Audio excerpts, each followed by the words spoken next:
नमः। ताले आजिर क्लास रे समस्त को स्वागत पिले।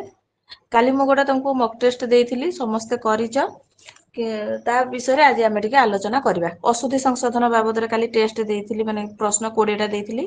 प्रश्न भलो थिला पिले? आज्ञा मैम। ताले एते कम मार्क काहे कि रखिलो जदी भलो थिला? सामान्य कथा पिले तुमको अशुद्धि संशोधन कारकर सब बढ़िया भाव तुमको प्रथम रु नहीं कि सप्तमी जाए माने केते दिन क्लास करछि चिंता कल पिले बहुत गुडे क्लास पूरा पुंखानुपुंख बुझेछि तापरे भी एते कम मार्क रखिलो मो मन दुख करदेलो बहुत पिला बहुत मार्क रखिछो पूरा 100 को 100 तांकर गोटे भी भूल हैनी खुशी लागिला किंतु बहुत पिला कम रखिछो सब पिला टिके हां से कार 1 2 3 4 कम बेसी चढ़िबो किंतु जेमति धरित्री दास कहबी से 25% रखिचंती माने केते गुडे भूल चिंता कर हैला एति बहुत पिला ना नेले तुमको खराब लागिवो ना तमे करे मु नेबिनी माने जोउडा कि हमर रेगुलर छुआ रेगुलर पढुचो भलो पढुचो सेमने भी कम मार्क रखिचो तमे जदी एई एग्जाम रे एमिति कम रखिवो सेठी कोन करिवो चिंता करि परचो माने बहुत ही पिला ना नेले तुमको भल लागिवनी सेति मु ना नउनी माने के 60% 45% 40% एई भलिया बहुत पिला 100 को 100 रखिचो मना नै किंतु जो मानकर कमिला काहे कि कमिवो काहे कि तेन कर तम माने टिके ध्यान दबो जो जो पिलांकर कमिची आज मु तम मानकु फोन करिवि तमर असुविधा कोठी रहउची मु बुझिबि ठीक अछि बहुत पिलांकर कमिची मु सेटा आज बुझिबि आ हैला हो ताले आमे या गुटे आलोचना करदबा जहार जहा डाउट भी अछि दूर होई जिवो तापरे आज आमे यूनिट 2 शिक्षण संस्कृत शिक्षण विधि गुडा आमे आलोचना करिबा कहना यूनिट 1 हमर सरिची यूनिट 2 आमे पढिबा सेठी सब विधि रहिची व्याकरणवाद विधि प्रत्यक्ष विधि परख विधि विभिन्न प्रकार विधि से विषय रे हमर आलोचना करिबा कि हमर रहिला माने परंपरागत विधि किए आधुनिक विधि किए नवीनतम विधि किए ना नहीं ता ऊपर आमे आज आलोचना करिबा ठीक अछि हाउ ताले फास्ट प्रश्न देखो पिले अशुद्धि संशोधन रथिला आ वर्तमान आमे देखिबा समीचीनम कि माने एठु कोउटा साधु समीचीन कोउटा अछि रामायण तुला नास्ति रामस्य तुला नास्ति रामात तुला नास्ति रामम तुला नास्ति राइट आंसर कोन होबा ताले जहा ना ने से माने कहबो हाथ टेकिबो हां वर्षा जना उत्तर दियो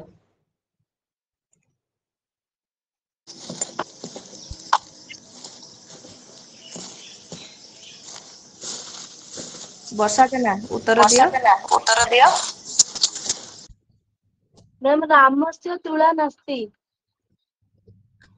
वेरी गुड रामस्य तुला नास्ति एठी काहे कि रामायण हेलानी तृतीय हेलानी कि रामात पंचमी हेलानी कि रामम द्वितीय हेलानी षष्ठी बेले तमे केमिति जानिलो तुला और उपमा जदि केवल षष्ठी विभक्ति हबो वेरी गुड ठीक कथा तुला उपमा जदि माने शब्दटा डायरेक्ट वाक्य रे लागि जाउची ताले सेठी केवल षष्ठी करिवो ना ना एठी तुला वर्ड ता अछि हमर वाक्य रे तेनु करी आमे षष्ठी करबा आमे तृतीय पंचमी एडा किछि करि परिबा नाही ठीक बुझिଛ हौ वर्तमान आगु को बढ़िबा ताले देखो 2 नंबर क्वेश्चन कोन कहूची साधु वाक्यम किम एठु कोउटा साधु अछि माता मयि स्नेहति माता माम स्नेहति माता अहम स्नेहति ना माता मम स्नेहति राइट आंसर कोन हबा एटा उत्तर देबे प्रेमस्मिता से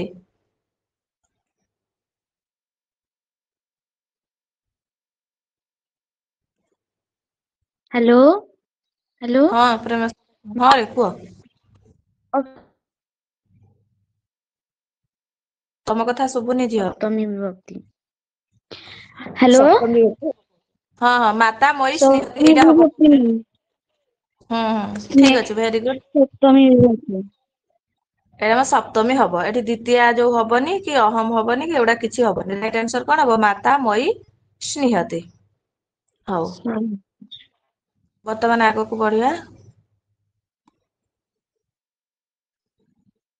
एटा सब अशुद्धि संशोधन रो प्रश्न पिला एमिति प्रश्न तमर आसीबो परीक्षा रे ताले साधु किम देखो सह मासेन साहित्यम पठति सह मासम साहित्यम पठति सह मासात साहित्यम पठति सह मास हाथ टेकिबो मु जाको पचारबी उत्तर दबो हैला एटा उत्तर दियो विष्णुप्रिया बेहेरा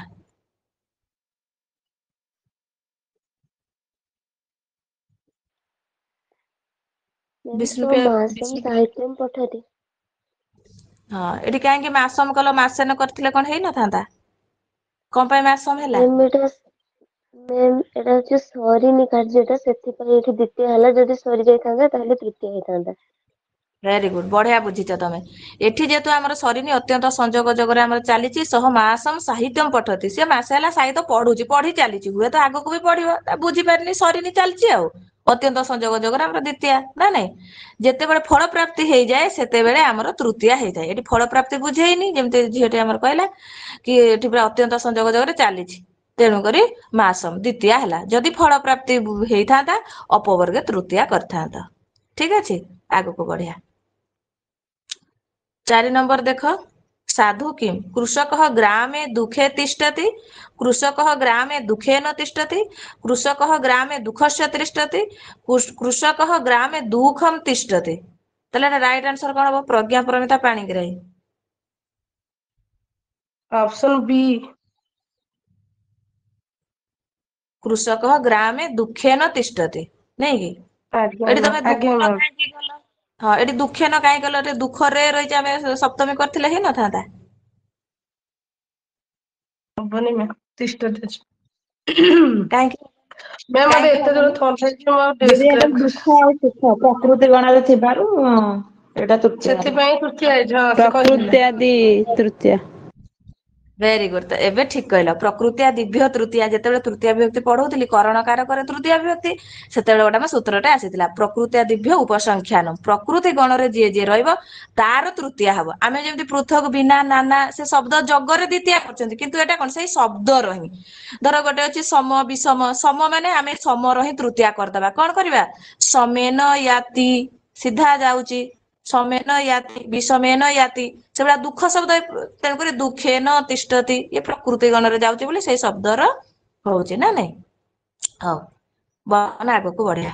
ସମୀଚୀନମ୍ କିମ୍ ପୃଥିବ୍ୟାମ୍ ସପ୍ତାହ ସମୁଦ୍ରାଃ ସନ୍ତି, ପୃଥିବ୍ୟାମ୍ ସପ୍ତ ସମୁଦ୍ରାଃ ସନ୍ତି, ପୃଥିବ୍ୟାମ୍ ସପ୍ତାନି ସମୁଦ୍ରାଃ ସନ୍ତି, ପୃଥିବ୍ୟାମ୍ ସପ୍ତାନ୍ ସମୁଦ୍ରାଃ ସନ୍ତି।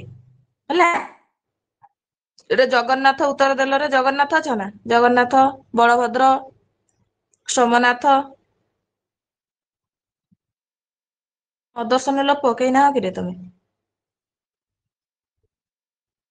ଚିନ୍ମୟୀ ଆନ୍ସର ଦିଅ। ପ୍ୟାମ୍ ସପ୍ତ ସମୁଦ୍ରାଃ ସନ୍ତି।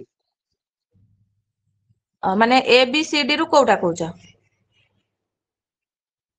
ମ୍ୟାମ୍ ବିଟା ମ୍ୟାମ୍, ସେକେଣ୍ଡ ଅପସନ। ସପ୍ତ ସମୁଦ୍ରାଃ ସନ୍ତି, ଭେରି ଗୁଡ, ରାଇଟ ଆନ୍ସର ହିଁ ଦେଇଛ। କାହିଁକି ନା ଆମର ଗୋଟେ ସଂଖ୍ୟାବାଚକ ଶବ୍ଦ, ତେଣୁକରି ଆମର ସପ୍ତ ତ ବହୁ ବଚନରେ ବୁଝଉଛି, ସପ୍ତ ସମୁଦ୍ରାଃ ସନ୍ତି, ଭେରି ଆଜ୍ଞା ଗୁଡ, ମ୍ୟାମ୍। ଠିକ। ହଁ ସେ ସଂଖ୍ୟା ବାଚକ ଶବ୍ଦ, ପୂରଣ ବାଚକ ଶବ୍ଦ, ସର୍ବନାମ ଶବ୍ଦ, ପିଲାଙ୍କର ପାଣି ତ ସବୁ ମାନେ ଭଲ ଭାବରେ ପଢା ହେଇଛି ତମଠୁ। ପୁଣି ପାଠ ତାପରେ ଭୁଲି ଗଲଣି ନା ପ୍ରାକ୍ଟିସ ଚାଲିଛି ଶବ୍ଦ ଏଗୁଡା ସବୁ? ଚାଲିଛି ମ୍ୟାମ୍। ହଉ। ବର୍ତ୍ତମାନ ଦେଖ ପିଲେ, ପର୍ୟାବରଣେ ଏତାନି ଭୂତାନି ଗୃହୀତାନି। ଭୂତାନି ସକାରଣ ବିଭକ୍ତି। ଭୂତାନିରେ ଏଇ ଯୋଉ ଭୂତାନି ରହିଲା, ସକାରଣ ବିଭକ୍ତି କଣ? ଉକ୍ତ କର୍ମଣି ପ୍ରଥମା, କର୍ତ୍ତରୀ ପ୍ରଥମା, ଅବ୍ୟଯୋଗ ପ୍ରଥମା, ନ କିମପି। ତମର କର୍ତ୍ତରୀ ଯୋଉ ପ୍ରଥମା ଆଉ କର୍ମଣୀ ଦ୍ୱିତୀୟାରେ ଭାରି ଡାଉଟ, ମାନେ ଉକ୍ତ କର୍ମଣୀ ପ୍ରଥମା, ଉକ୍ତ କର୍ତ୍ତରୀ ପ୍ରଥମା, କର୍ମଣୀ ଦ୍ୱିତୀୟା, ଏଗୁଡାରେ ବହୁତ ଡାଉଟ। ତାପରେ ବହୁତ ମୁଁ ତମକୁ ଦେଇଥିବି ଆ ଭିତରେ ଉକ୍ତ ଅନୁକ୍ତର ପ୍ରଶ୍ନ, ତମ ମାନେ ପ୍ରାୟ ଡାଉଟ କ୍ଲିୟର ହେଇଗଲଣି ମୁଁ ଭାବୁଛି। ତ ଏଇ ପ୍ରଶ୍ନର ଉତ୍ତର ଦିଅ, କଣ ହବ? ଏଟା ଉତ୍ତର ଦେବେ ଦେବୀ ପ୍ରଦା ସାହୁ, ଉତ୍ତର ଦିଅ।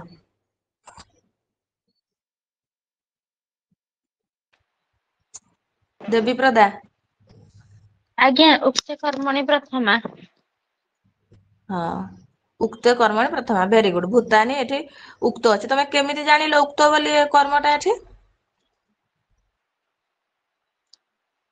ଏଠି ଆମର କର୍ମଟା ଚାରିଟା କୃଦନ୍ତ ଜାଗାରେ ଉକ୍ତ ହୁଏ। ଗୋଟେ କୃଦନ୍ତ, ଆଜ୍ଞା, ଆଉ ଗୋଟେ କୃଦନ୍ତ, ତିଙ୍ଗନ୍ତ, ତଦ୍ଧିତ ସମାସ। ହଁ ତ ଏଠି କଣ ଅଛି? କେମିତି ଜାଣିଲ କର୍ମଟା ଉକ୍ତ ବୋଲି? କୃଦନ୍ତ ଅଛି। ହଁ ଗୃହୀତାନି କୃଦନ୍ତ ଅଛି, ଭେରି ଗୁଡ। ହଉ ବର୍ତ୍ତମାନ ଆଗକୁ ଯିବା। ଦୁରାନ୍ତିକାର୍ଥେଭ୍ୟ କା ବିଭକ୍ତି ନ ଭବତି। ତମେ ଜାଣିଛ ଦୁରାନ୍ତିକାର୍ଥେଭ୍ୟ ଦ୍ୱିତୀୟା ଚ ଗୋଟେ ସୂତ୍ର, ପୁଣି ଷଷ୍ଠୀରେ ଗୋଟେ ସୂତ୍ର। ଦୁରାନ୍ତିକାରେ ଯୋଉ ଷଷ୍ଠୀ ଅନ୍ୟତର ସାମ୍ୟନ୍ତି ବୋଲି ଗୋଟେ ସୂତ୍ର ଷଷ୍ଠୀରେ ହେଲା। ତ ସେଥିପାଇଁ ପ୍ରଶ୍ନଟା ତମକୁ ପକେଇଛି। ତ ଦୁରାନ୍ତିକାର୍ଥେଭ୍ୟ କା ବିଭକ୍ତି ନ ଭବତି, ଦ୍ୱିତୀୟା ତୃତୀୟା ସପ୍ତମୀ ଚତୁର୍ଥୀ। ତାହେଲେ ଏଥିରେ କୋଉଟା ଆମର ଯିବ ନାହିଁ? ମମତା ନାୟକ ଉତ୍ତର ଦେଲ ଝିଅ।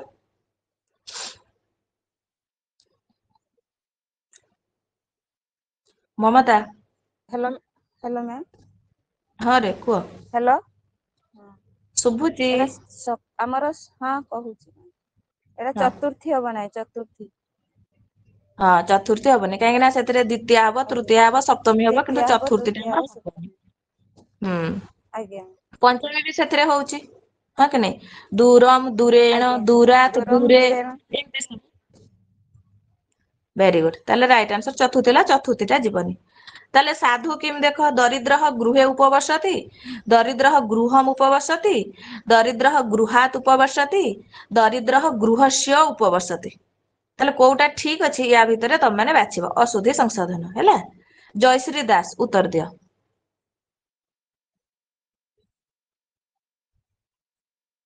ସତ୍ୟ ମ୍ୟାମ୍। ଜୟଶ୍ରୀ କୁହରେ। ଜୟଶ୍ରୀ କୁହରେ।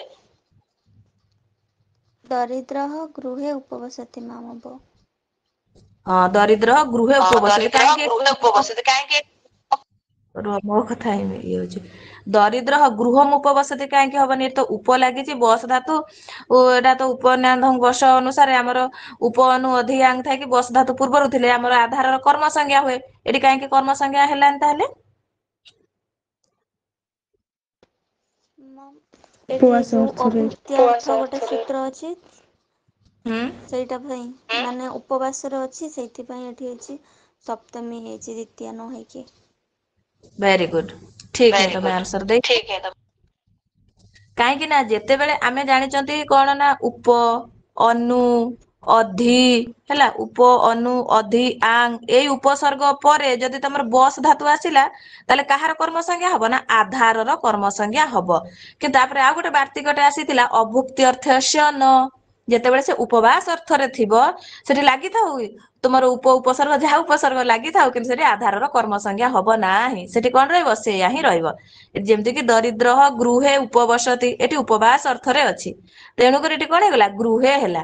ଏଠି ଆଉ ଗୃହମ୍ ହବନି। କିନ୍ତୁ ବହୁତ ପିଲା ଏଇଟା ମାରିଦେଇଛ, ଦରିଦ୍ର ଗୃହମ୍ ଉପବସତି। ମୁଁ କେତେ ଥର ତମକୁ କହିଛି ପିଲା, ଏଟା ଭେରି ଭେରି ଇମ୍ପୋର୍ଟାନ୍ସ। ଆଉ ତମେ ମାରିଦବନି ଗୃହମ୍ ବୋଲି। ଆଉ ଏଟା ମାନେ ଉପବାସ ଅର୍ଥରେ ଏଠି ତମେ ମାରିବ କଣ? ସେ ଆଧାର ହିଁ ରହିବ, ତାର କର୍ମ ସଂଜ୍ଞା ହବ ନାହିଁ। ଦରିଦ୍ର ଗୃହେ ଉପବସତି ହେଲା। ହଉ ଠିକ ଅଛି, ଆଗକୁ ବଢିଆ। ଶୁଦ୍ଧମ ବାକ୍ୟମ ଚିହ୍ନୁତ। କୋଉଟା ଶୁଦ୍ଧ? ଗୃହମ୍ ଅନ୍ତିକେ ଉଦ୍ୟାନମ୍, ଗୃହସ୍ୟ ଅନ୍ତିକେ ଉଦ୍ୟାନମ୍, ଗୃହେ ଅନ୍ତିକେ ଉଦ୍ୟାନମ୍, ନା ଗୃହେଣେ ନା ଗୃହେଣ ଅନ୍ତିକେ ଉଦ୍ୟାନମ୍। ଏଟା ଆନ୍ସର ଦିଅ ଏସ୍ ଜି ଏଲିନା ପଲେଇ। ମ୍ୟାମ୍ ଗୃହସ୍ୟ ଅନ୍ତିକେ ଉଦ୍ୟାନ, ଅପସନ୍ ବି। ଅପସନ ବି ଅପସନ୍ ବି ଗୃହସ୍ୟ ଗୃହସ୍ୟ ଆଜ୍ଞା, ଅନ୍ତିକ ଶବ୍ଦ ଯୋଗରୁ ଏଇଟା ଷଷ୍ଠୀ ହେଇଛି ମ୍ୟାଡ଼ାମ୍। ହୁଁ ଭେରି ଗୁଡ, ଠିକ ଭେରି ଆନ୍ସର। ଗୁଡ୍ ଠିକ୍ ଆନ୍ସର୍। ଏଠି ଚିହ୍ନିଲ ଶୁଦ୍ଧମ ବାକ୍ୟମ୍ ଦେବାହା ନମସ୍କରମି, ଦେବାନ୍ ନମସ୍କରମି, ଦେବେଭ୍ୟଃ ନମସ୍କରମି, ଦେବୈ ନମସ୍କରମି। ରାଇଟ୍ ଆନ୍ସର ଟା ସବୁ ପିଲା ହାତ ଟେକୁନ ପିଲା, ଅଳ୍ପ ପିଲା ହାତ ଟେକୁଛ। ସରିତା ନାୟକ ଆନ୍ସର ଦିଅ। Option B. Sarita Nayak answer ଦିଅରେ। ଆଜ୍ଞା ମ୍ୟାମ୍, ଏଇଠି ହବ ଦେବାନ୍ ନମସ୍କରମି। ଦେବାନ୍ ନମସ୍କରମ୍। କାହିଁ ଦେବେଭ୍ୟଃ ନମସ୍କାର ଚତୁର୍ଥୀ କାହିଁ ହେଲାନି? ଆମେ ତ ଜାଣିଛନ୍ତି ନମ ଯୋଗରେ ଚତୁର୍ଥୀ। ଏଠି ତମେ ଦ୍ୱିତୀୟା କେମିତି କହୁଛ ବୁଝାଅ? ଏଠି ଯଦି ନମଃ ଶବ୍ଦ ଟା କେବଳ ଥାନ୍ତା ତାହେଲେ ଏଠି ଚତୁର୍ଥୀ ହେଇଥାନ୍ତା, କିନ୍ତୁ ଯେହେତୁ ଏଇଟା ଧାତୁ ଲାଗିଗଲା ସେଥିପାଇଁ ଏଠି କ୍ରିୟାକୁ ବୁଝେଇଲା, ସେଥିପାଇଁ ଦେବାନ୍ ହେଲା। ଦେବାନ୍ ନମସ୍କରମି। Very good. ବାଃ ବହୁତ ବଢିଆ, ବଢିଆ ବୁଝିଛ। ଠିକ କଥା ତମେ କହିଛ। ଯେତେବେଳେ ଆମର ଆମେ ଜାଣିଛନ୍ତି ନମଃ, ସ୍ୱସ୍ତି, ସ୍ୱାହା, ସଦା, ଅଳମ୍, ବସଟ୍, ୟଗାଚ ଏଇ ସବୁ ଅଛି। ସେଇ ଜାଗାରେ ଆମର ଚତୁର୍ଥୀ ହେଇଯିବ। ଯେମିତି କିି ଆମେ କରୁଛନ୍ତି ଗଣେଶାୟ ନମଃ, ଲାଗିଗଲା ପିଲେ ଗଣେଶାୟ ନମଃ, ଏମିତି ସବୁ କରୁଛନ୍ତି ନା ନାଇଁ? ଚତୁର୍ଥୀ କରୁଛନ୍ତି କାହିଁକି ନା ନମଃ ଶବ୍ଦ ଯୋଗରେ ଆମେ ନମଃ ଶବ୍ଦ ପାଇଁ ଆମେ ସେଠି ଚତୁର୍ଥୀ କରନ୍ତି। କିନ୍ତୁ ଯେତେବେଳେ ନମରେ ଆମର କ୍ରିୟା ଲାଗିଯିବ ସେତେବେଳେ ଆମେ ଚତୁର୍ଥୀ କରିବା ନାହିଁ, ସେତେବେଳେ କଣ କରିବା, ଦ୍ୱିତୀୟା ହେଇଯିବ। ଦେବାନ ନମସ୍କରମି, ବଢିଆ ବୁଝଛ, ଖୁସି ଲାଗିଲା ପିଲେ, ଠିକ ଅଛି। ହଉ ଆଗକୁ ଚାଲ ଏବେ। ଗୁଣେ ହେତୁ ଅସ୍ତ୍ରୀଲିଙ୍ଗେ କା ବିଭକ୍ତି, ତାହେଲେ ସେ ଗୁଣ ହେଇଥିବ, ତାପରେ ହେତୁବାଚକ ହେଇଥିବ, ଆଉ ସ୍ତ୍ରୀଲିଙ୍ଗ ହୋଇ ନଥିବ, ତାହେଲେ ସେ କୋଉ ବିଭକ୍ତି ହବ? ତୃତୀୟା ପଞ୍ଚମୀ ହବ ନା ଦ୍ୱିତୀୟା ଚତୁର୍ଥୀ ହବ, ପ୍ରଥମା ଦ୍ୱିତୀୟା ନା ଚତୁର୍ଥୀ ଷଷ୍ଠୀ ହବ? ଏଟା ଉତ୍ତର ଦିଅ ସୁଜାତା ରାଣୀ ମହାନ୍ତ।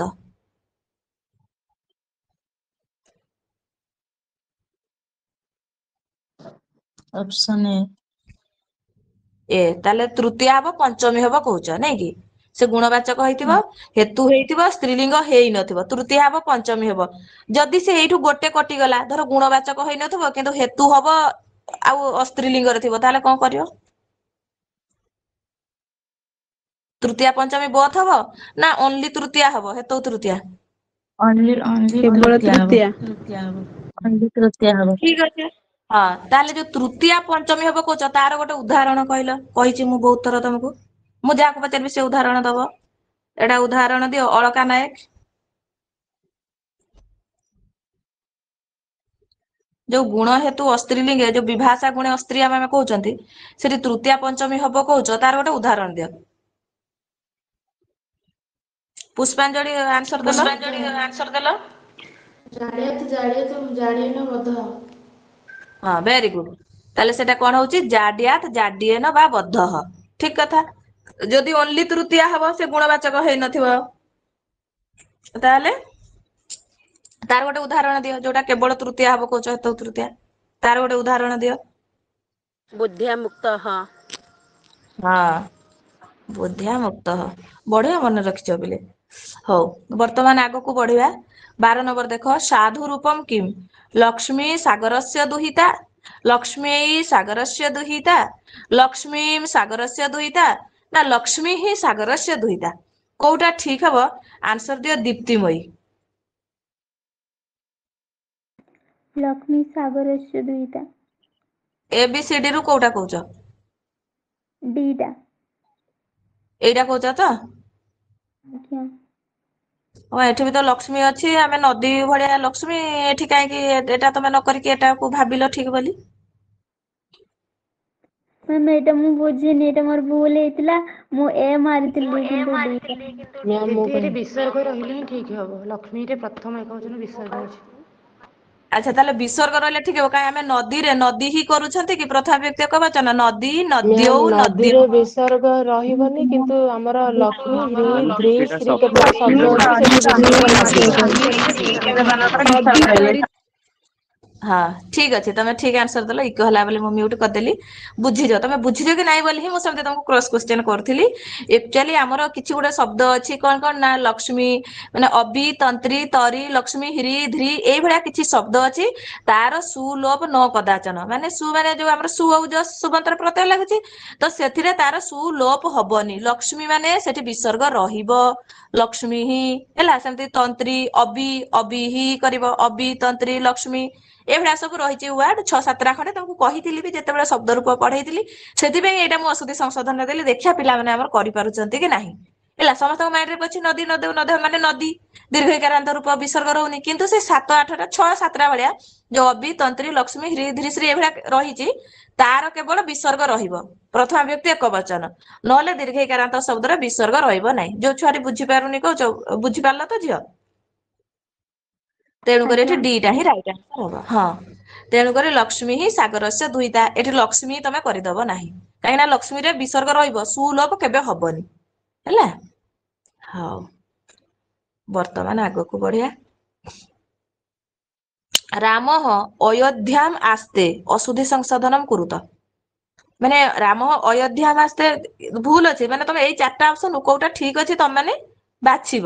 ହେଲା, ରାମ ଅୟୋଧ୍ୟାମ ଅଧ୍ୟାସ୍ତେ, ରାମ ଅୟୋଧ୍ୟାୟାଃ ଅଧ୍ୟାସ୍ତେ, ରାମ ଅୟୋଧ୍ୟା ଅଧ୍ୟାସ୍ତେ, ରାମ ଅୟୋଧ୍ୟାୟାମ ଅଧ୍ୟାସ୍ତେ। ABCD ରୁ ରାଇଟ ଆନ୍ସର କୋଉଟା ହବ? ଏଟା ଉତ୍ତର ଦିଅ ସଙ୍ଗୀତା।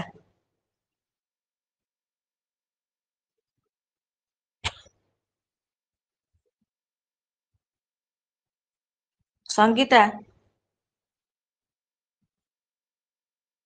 ଆଶୁତୋଷ ଉତ୍ତର ଦେଲ ଦେଖିଆ। ଆଶୁତୋଷ ଭାଇ।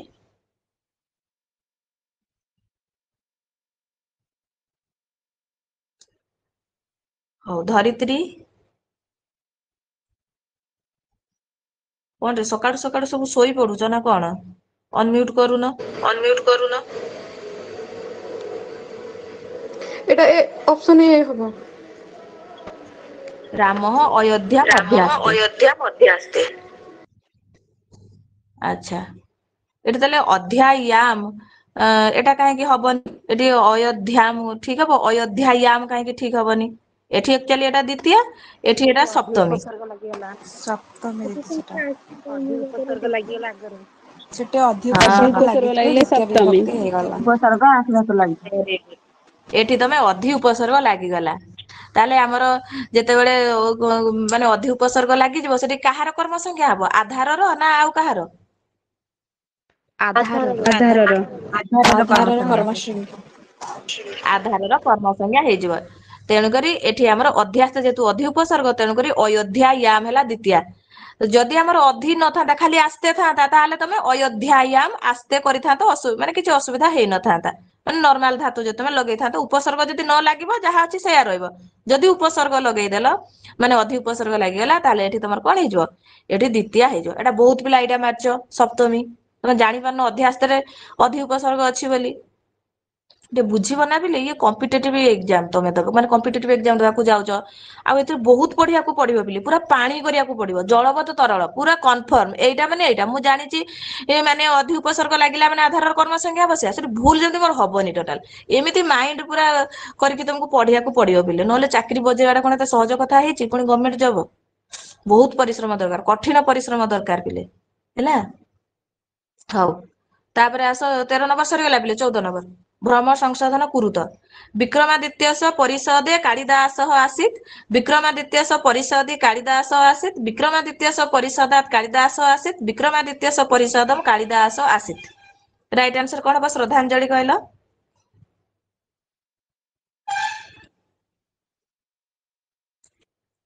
ହଉ ଉଷାରାଣୀ ଆନ୍ସର ଦିଅ।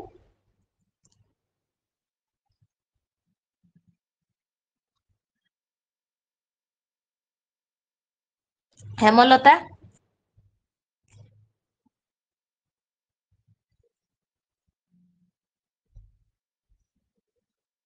କଣ ରେ କାହାରି ଅନମ୍ୟୁଟ ହଉନି ନା କଣ? ଚିନ୍ମୟ ପଣ୍ଡା ମୁଁ ଆନ୍ସର କହିଲି ଦେଲା। ହଉ ଦିଅ ଦିଅ। ମ୍ୟାମ୍ ବି ଟା ହବ। ବିଟା ହବ। ବିକ୍ରମାଦିତ୍ୟସ ପରିଷଦି କାଳିଦାସ ଆସିତ୍ କହୁଛ ନାଇଁ କି? ଆଜ୍ଞା ମ୍ୟାମ୍। ବହୁତ ପିଲା ମାରିଛନ୍ତି ପରିଷଦେ, କାହିଁକି ତାଙ୍କର ଭୁଲ ହେଲା କହିଲ ଦେଖିଆ? ପରିଷଦେ କାହିଁକି ବହୁତ ପିଲା ମାରିଲେ? ଏଇଟା ବାଳକ ଶବ୍ଦ ଭଳିଆ କରିଦେଇଥିବେ ଏଇଟା ପରିଷଦରେ, ହଁ ସେଥିପାଇଁ। ସେ ଭାବି ଦେଇଛନ୍ତି ବାଳକ ଶବ୍ଦ, ବାଳକେ ପରିଷଦ। କିନ୍ତୁ ୟାର ସପ୍ତମୀ ହଉଛି ପରିଷଦି ନା ନାଇଁ? ଏଇଟା ଠିକ, ଯୋଉ ପିଲା ମାରିଛ ରାଇଟ ଆନ୍ସର ଠିକ ଅଛି। ଆଉ ଅଳ୍ପ ଅଛି ସରିଯିବ ବର୍ତ୍ତମାନ। କିମ୍ ଅସମୀଚୀନ ବାକ୍ୟମ ଅସ୍ତି, ଏଠୁ କୋଉଟା ମାନେ ଅସମୀଚୀନ ମାନେ ଠିକ ନାହିଁ? ଗ୍ରାମସ୍ୟ ଦୂରେ, ଗ୍ରାମସ୍ୟ ଦୂରାତ୍, ଗ୍ରାମସ୍ୟ ଦୂରାୟ, ଗ୍ରାମସ୍ୟ ଦୂରେଣ। କିଏ ଆନ୍ସର ଦବ ହାତ ଟେକ? ମିତା ବେହେରା ଆନ୍ସର ଦିଅ।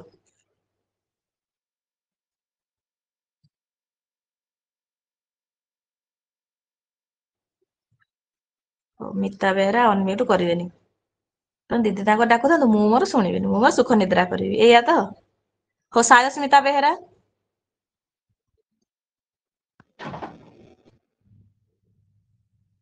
ସାୟସ୍ମିତା ଉତ୍ତର ଦିଅରେ। Option C. ନା ଅପସନ ସି ଗ୍ରାମସ୍ୟ ଦୂରା, କାହିଁକି ଏଟା ହବନି? ଏଠୁ ଆଉ ତିନିଟା ଭିତରୁ ବାଛିଲନି, ସେଟା ଯିବନି ବୋଲି ତମେ ଚତୁର୍ଥୀ କାହିଁ ବାଛିଲ? ପ୍ରାନ୍ତିକ ଶବ୍ଦ ଯୋଗରେ ସପ୍ତମୀ, ପଞ୍ଚମୀ ଆଉ ତୃତୀୟା। ଦ୍ଵିତୀୟା ତୃତୀୟା। ହଁ ଦ୍ଵିତୀୟ ଦୁରାନ୍ତିକାର ତୃତୀୟ ଥିବ। ପଞ୍ଚମୀ ସପ୍ତମୀ। ଦୁରାନ୍ତିକାର ଥିବ ଦ୍ୱିତୀୟାଚ, ସେ ସୂତ୍ର କହୁଛି ଦୂର ଆଉ ଅନ୍ତିକ ଶବ୍ଦ ଯୋଗରେ ତମେ କଣ କରିବ? ନା ତମେ ଦ୍ଵିତୀୟା କରିବ, ତୃତୀୟା କରିବ, ପଞ୍ଚମୀ କରିବ, ସପ୍ତମୀ କରିବ। ଚତୁର୍ଥୀ ଟା ଯିବନି, ତେଣୁକରି ଗ୍ରାମସ୍ୟ ଦୂରାୟ ଯିବନି ଆଉ। ଠିକ ଅଛି ଭେରି ଗୁଡ।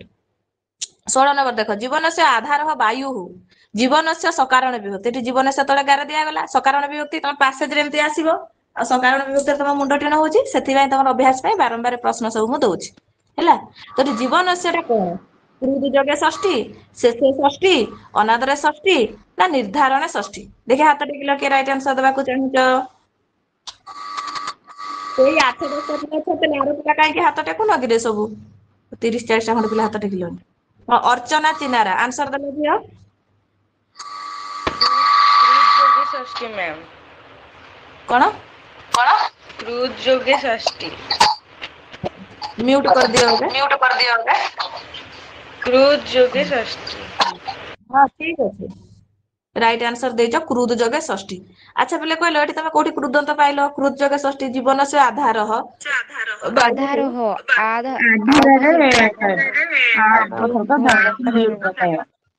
आ उपसर्ग ध्रु धातु घय प्रत्यय आधार हो तेणु करी एटा हेची क्रुद जगे षष्ठी बहुत पिला मारिचो शेषे षष्ठी जीवन एक पिले हैला एटा क्रुद जगे षष्ठी तुमको पढैथिली ना माने क्रुदंत प्रत्यय थिले सेठी क्रुद जगे षष्ठी हबो आज्ञा मैम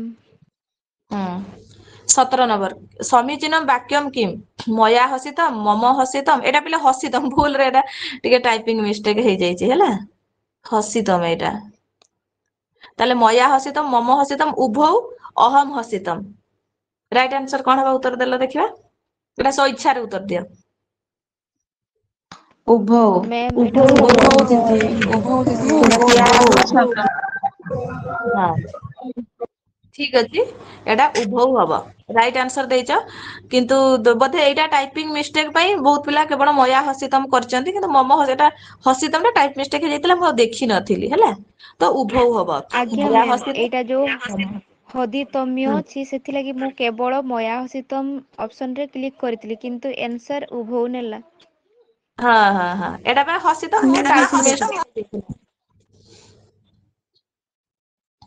हां वर्तमान आगु को बढ़िया हैला आ गोटे रही गला रे एठी 18 नंबरटा समीचीन वाक्यम किम अयम इमम व्याकरणम अपठत अयम इदम व्याकरणम अपठत अयम अनेन व्याकरणम अपठत ना अयम अस्मै व्याकरणम अपठत राइट आंसर कोन हबा एटा उत्तर दियो निवेदिता स्वयं ओ संयुक्ता साहू दियो उत्तर दियो इदम व्याकरणम अपठत माने बीटा कहउच अयम इदम व्याकरणम अपठत काहे के इदम कल इमम कलनी कि अन्यन अस्मै अला काहे कलनी इदम को पय कल व्याकरण नपुंसक लिंग टा दीदी नपुंसक लिंग तेणु करी तमे एठी इदम कल वेरी गुड ये गोटे थर परीक्षा रे आसीतिला इदम व्याकरण ना आउ कोन अलगा एई डिजाइन रो प्रश्नटा आसीतिला अशुद्धि संशोधन एमिति तमर प्रश्न आसीबो हैला तेणु करी कारक तुमको पूरा भलो भाबरे पढेइली बुझेइली आ तापर अशुद्धि संशोधन प्रश्न देली बहुत पिला भलो करछ खुशी लागला किंतु बहुत पिला खराब करछ बोली भी टिके दुख भी लागिला हौ ताले क्रुद जगे कुत्र षष्ठी स्यात जो क्रुद जगरे तमे जंती पूर्वरु गोटे कल क्रुद जगे षष्ठी जीवन से आधार थिला वायु जीवन से आधार राजा सेटा कल तो जो क्रुद जगे षष्ठी हमर कोउठी हबो कर्तरी कर्मणि ना करणे संप्रदाने करणे अपादाने ना संप्रदाने अधिकरणे कोउठी हबो हाथ टेक सुबल नायक कुह सुबल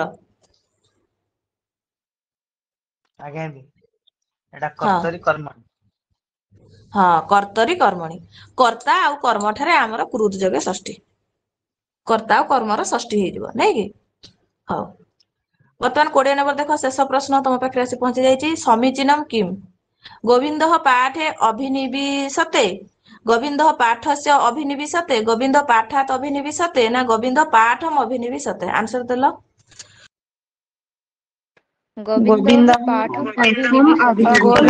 पाठम अभिनिविशते हां ताले तमे डीटा कहू गोविंद पाठम अभिनिविशते जदि एठी अभि आ नि उपसर्ग तीनटा ना दीटा जाक अभि आ नि दीटा उपसर्ग विष धातु पूर्वरु जदि गोटिए उपसर्ग थांता खाली नि थांता निविशते ताले सेठी पाठम करथांता ना पाठे करथांता पाठे जाइथांतो सप्तमी जाइथांतो କାହିଁକି ନିବିସତେ ଏଠି ଦିଟା ଉପସର୍ଗରୁ ଗୋଟେ ଅଭି ଉପସର୍ଗ କାଟିଦେଲେ ଖାଲି ନିବିସତେ ଲାଗୁ ତମେ ପାଠେ କରିଦଉଛ, ଦିଟା ଉପସର୍ଗ ଲାଗିଲେ ପାଠମ କରିଦଉଛ। ଘଟଣା କଣ ବୁଝେଇଲ? ଅଭିନିବିଶସ୍ୟ ଯୋଗେ ଦ୍ୱିତୀୟ ମ୍ୟାମ୍। ଅଭିନିବିଶ୍ୱାସ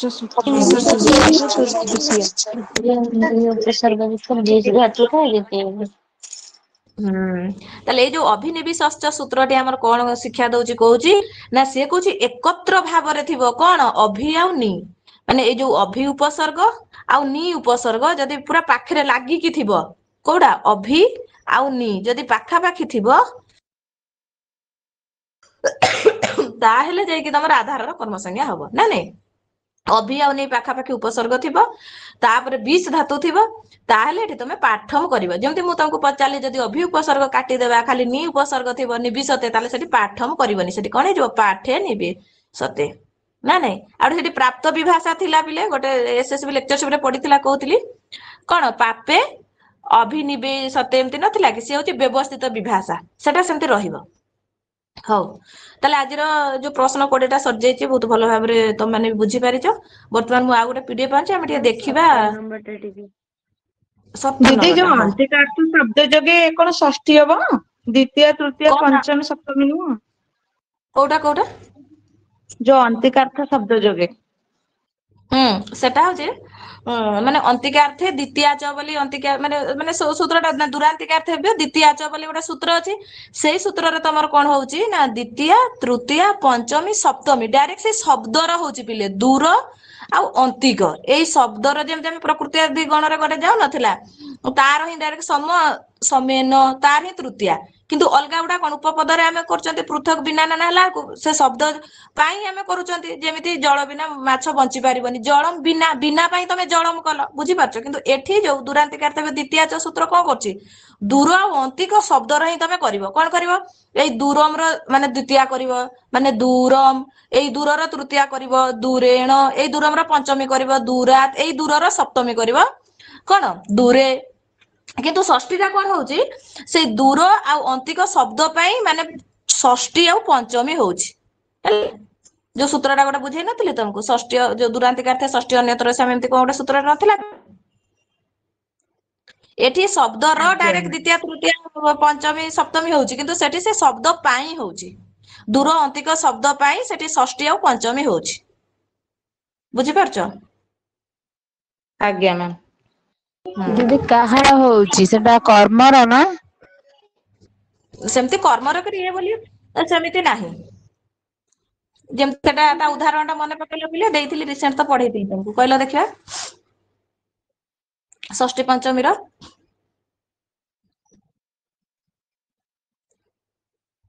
ମନେ ନାହିଁ, କିଛି ପାଠ ପଢୁନ। କଣ ସେଟା ଗ୍ରାମସ୍ୟ ହେଇଥିଲା, କଣ ଗ୍ରାମସ୍ୟ ଦୂରମ ଗ୍ରାମାତ ଦୂରମ ଏମିତି ନଥିଲା, ଗ୍ରାମସ୍ୟ ଅନ୍ତିକମ ଗ୍ରାମାତ ଏମିତି ନଥିଲା ପିଲେ। ଷଷ୍ଠୀ ହବ ପଞ୍ଚମୀ ହବ, କାହିଁକି ନା ସେଟା ଦୁରାନ୍ତିକାର୍ଥେ ଷଷ୍ଠୀ ଏଇଭଳିଆ ସୂତ୍ରଟା ଥିଲା। କିନ୍ତୁ ଦୁରାନ୍ତିକାର୍ଥେବ୍ୟ ଦ୍ୱିତୀୟାଚରେ ତମର ସେ ଶବ୍ଦର ହିଁ ଡାଇରେକ୍ଟ କଣ ହଉଛି, ଦ୍ୱିତୀୟା ତୃତୀୟା ପଞ୍ଚମୀ ସପ୍ତମୀ। Doubt clear? ଆଜ୍ଞା ମ୍ୟାମ୍।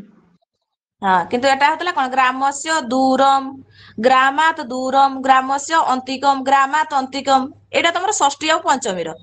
କିନ୍ତୁ ଆରଟା କଣ ହଉଥିଲା ନା ଗ୍ରାମସ୍ୟ ଦୂରମ ଗ୍ରାମସ୍ୟ ଦୂରେଣ ଗ୍ରାମସ୍ୟ ଦୂରାତ ଗ୍ରାମସ୍ୟ ଦୂରେ, ଦ୍ୱିତୀୟା ତୃତୀୟା ପଞ୍ଚମୀ ସପ୍ତମୀ। ଡାଉଟ୍ କ୍ଲିୟର ହେଲା କି ନାଇଁ କୁହ ଆଗ, ନହେଲେ ଆଗକୁ ଯିବାନି। ଆଜ୍ଞା ମ୍ୟାଡାମ। ସବୁ ପିଲା ବୁଝିପାରିଲ? କାହାର ବୋଲି ସେ ହ୍ୟାଲୋ କାହାର ବୋଲି ନୁହଁ, ଏଟା ଇଏ ନୁହଁ କି ତମେ ଯେମିତି ଉପସର୍ଗ ଲଗାଉଛ ଯେମିତି ଆଧାରର କର୍ମ ସଂଜ୍ଞା ହବ ହଁ ବା ହଁ କର୍ମ ସେଇଟା ନାଇଁ। ହଁ ଏଟା କେବଳ ଶବ୍ଦ ଯୋଗରେ, ଯେମିତି ଆମେ କହୁଛନ୍ତି ନମଃ ଷଷ୍ଠୀ ସ୍ୱା ସଦା ଅଳମ୍ ବସଟ୍, ଏଠି କଣ କାହାର ହବ କୁହାଯାଉଛି କି? ନମଃ ଶବ୍ଦ ପାଇଁ ତମେ ଚତୁର୍ଥୀ କରୁଛ ଗଣେଶାୟ, ଏଠି କହିବ କି କାହାର? ତମେ ନମଃ ଶବ୍ଦ ପାଇଁ ତମେ ଚତୁର୍ଥୀ କରିବ। ଯେମିତି ପୃଥକ ବିନା ନାନା ଜାଗା ତୃତୀୟା, ସେଠି ସେ ଉପପଦ ମାନେ ସେ ଶବ୍ଦ ଆସିଲା ମାନେ ତମେ ସେଠି କଣ କରୁଛ, ଦ୍ୱିତୀୟ ତୃତୀୟ ପଞ୍ଚମୀ କରୁଛ। ପୃଥକ ବିନା ନାନା ଜାଗାରେ ବା ଆରାତ ଆସିବ, ଆରାତ ଜାଗାରେ କଣ ହବ ପଞ୍ଚମୀ, ଆରାତ ପାଇଁ ତମେ ପଞ୍ଚମୀ କରୁଛ। ଜିନିଷଟା ବୁଝିପାରୁଛ ନା ପିଲେ? ବୁଝା ପଡିଲା ନା ପଡିଲାନି? ଆଜ୍ଞା ଆଜ୍ଞା ଦିଦି। ହୁଁ ସେଟା ହଉ ଦୂର ଶବ୍ଦ ପାଇଁ।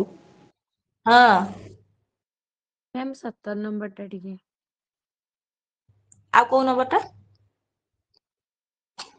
17 নম্বর। 17 ନମ୍ବରଟା ସମୀଚୀନ ବାକ୍ୟମ୍ କିମ୍ ମୟା ହସିତମ୍ ମମ ହସିତମ୍। ଏଠି ତମର କଣ ହବ ମାନେ ତୃତୀୟା ବି ହବ ଷଷ୍ଠୀ ବି ହବ। ପିଲେ କହିଲ ଏଟା କୋଉ ସୂତ୍ର ଅନୁସାରେ ଯାଉଛି? କାର ମନେ ଅଛି? କୁହରେ ମୟା ହସିତମ୍ ମମ ହସିତମ୍ ସୂତ୍ରଟା କଣ? କଣ କାହାରି ପିଲାର ହେସ୍ ଏନପା ଦ୍ୱିତୀୟା କାହିଁକି ଲାଗିବ ଏଠି? ତସ୍ୟ ଏତେ ଚ ପିଲା ବର୍ତ୍ତମାନେ ଅଛ କୃତ୍ୟ ପାଇଁ। କଣ ପାଇଁ?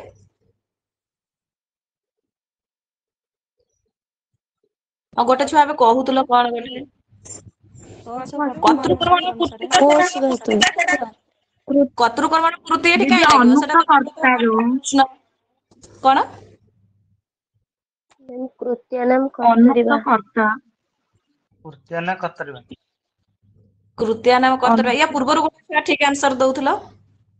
ଦିଦି ତସ୍ୟ ଚ ବର୍ତ୍ତମାନେ ତସ୍ୟ ଚ ବର୍ତ୍ତମାନେ। କଣ ହେଲା ପ୍ରଜ୍ଞା ଗୋଟେ କଣ କହୁଛି କୁହ ଦେଖିଆ? ଦିଦି ସୂତ୍ର ହବ କୃତ୍ୟାନାଂ କର୍ତ୍ତରିବା। ବୁଝେଇଲ କୃତ୍ୟାନାମ କର୍ତ୍ତରିବା କଣ କହୁଛି ସୂତ୍ରଟି?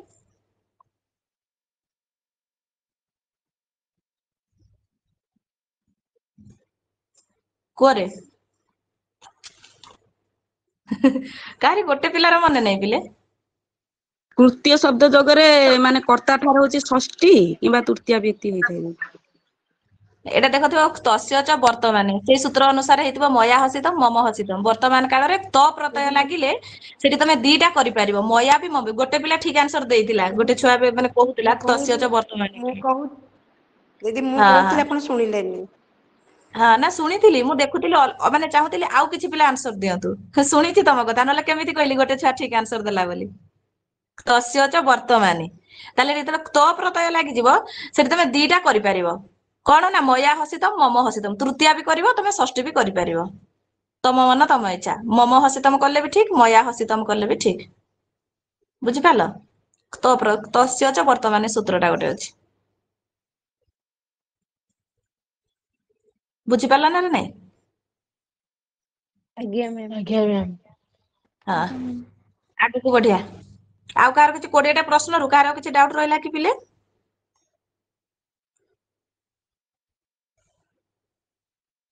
ନାଇଁ ମ୍ୟାମ୍। ହଉ ମୁଁ ଆଉ ଗୋଟେ ପିଡିଏଫ୍ ଆଣୁଛି ହେଲା ଟିକେ ଲାଇନରେ ରୁହ।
ତାହେଲେ ପିଲେ ୟୁନିଟ୍ 2 ଏବେ ଆରମ୍ଭ ହବାକୁ ଯାଉଛି। କଣ? ୟୁନିଟ୍ 2 ସଂସ୍କୃତ ଶିକ୍ଷଣର ହେଲା। ୟୁନିଟ୍ 2 ଯୋଉ ଆମର ଆସିବ ତ ଏଥିରେ ଆମକୁ ବହୁତ କିଛି ଦେଖିବାକୁ ପଡିବ ସବୁ ବିଧି ଗୁଡା ଆମକୁ କରିଥିଲେ ସମର୍ଥକ କିଏ ତାର ଦୋଷ କଣ ଗୁଣ କଣ ଆଉ ଏଥିରୁ ପୁରା ଖୁନ୍ଦି ଖୁନ୍ଦି ପୁରା ପ୍ରଶ୍ନ ଦଉଛି ବୋଲି ବହୁତ ପ୍ରଶ୍ନ ଦଉଛି ତମର ବିଧିରୁ ହେଲା। ଶିକ୍ଷଣ ବିଧି ପଦ୍ଧତି ଯାହାବି କୁହ ତ ଏଇ ବାବଦରେ ଆଜି ଆମେ ପୁଙ୍ଖାନୁପୁଙ୍ଖ ଆଲୋଚନା କରିବା ସଂସ୍କୃତ ଶିକ୍ଷଣର ବିଧି ଗୁଡା ସବୁ। ନା ସଂସ୍କୃତ ଶିକ୍ଷଣ ବିଧି ଆମେ କାହିଁକି ମାନେ ଉପଯୋଗ କରିବା? ନାଇଁ ବିଧି ଦ୍ଵାରା ତମକୁ ପଢେଇଲେ ମାନେ ପାଠ ପଢା ଟା ଆମର ରୁଚିକର ହେଇଥାଏ। ହଁ କି ନାଇଁ? ଯେମିତି ଏବେ ମୁଁ ତମକୁ ପଢଉଛି ମୁଁ ତମକୁ କଣ ଯେତେବେଳକୁ ତମକୁ ଧର ପଢୁଥିଲି ଡାଇରେକ୍ଟ ଲେକ୍ଚର ମେଥଡ ବା ଆଗମନ ନିଗମନ ଅନୁସାରେ ତମକୁ ପଢଉଥିଲି ଉଦାହରଣ ଦେଇକି ସୂତ୍ର ଦେଇକି ସିରିଏଲ ଆମେ ଗୋଟେ ଚାଲିଥିଲେ କିନ୍ତୁ ଯେତେବେଳେ ତମକୁ ଧର ଏବେ ଗୋଟେ ପ୍ରଶ୍ନ ଉତ୍ତର ସବୁଦିନ ଯଦି ଆମେ ବ୍ୟାଖ୍ୟା ପଦ୍ଧତିରେ ପଢେଇବା କଣ ଭଲ ଲାଗିବ କି? ଟିକେ ଆମର ବିଧି ଚେଞ୍ଜ ହେବା ଦରକାର ନା ନାଇଁ? ତ ଆଜି ଯେମିତି ଗୋଟେ ଫାଷ୍ଟ ମକ୍ ଟେଷ୍ଟ କରିଲି, ଇଏ କଣ ପ୍ରଶ୍ନ ଉତ୍ତର ବିଧି, ପ୍ରଶ୍ନ ଉତ୍ତର ମାଧ୍ୟମରେ ତମେ ଶିକ୍ଷାଟା ପାଇଲ ନା ନାଇଁ? ତ ଏମିତି ବହୁତ ବିଧି ରହିଛି।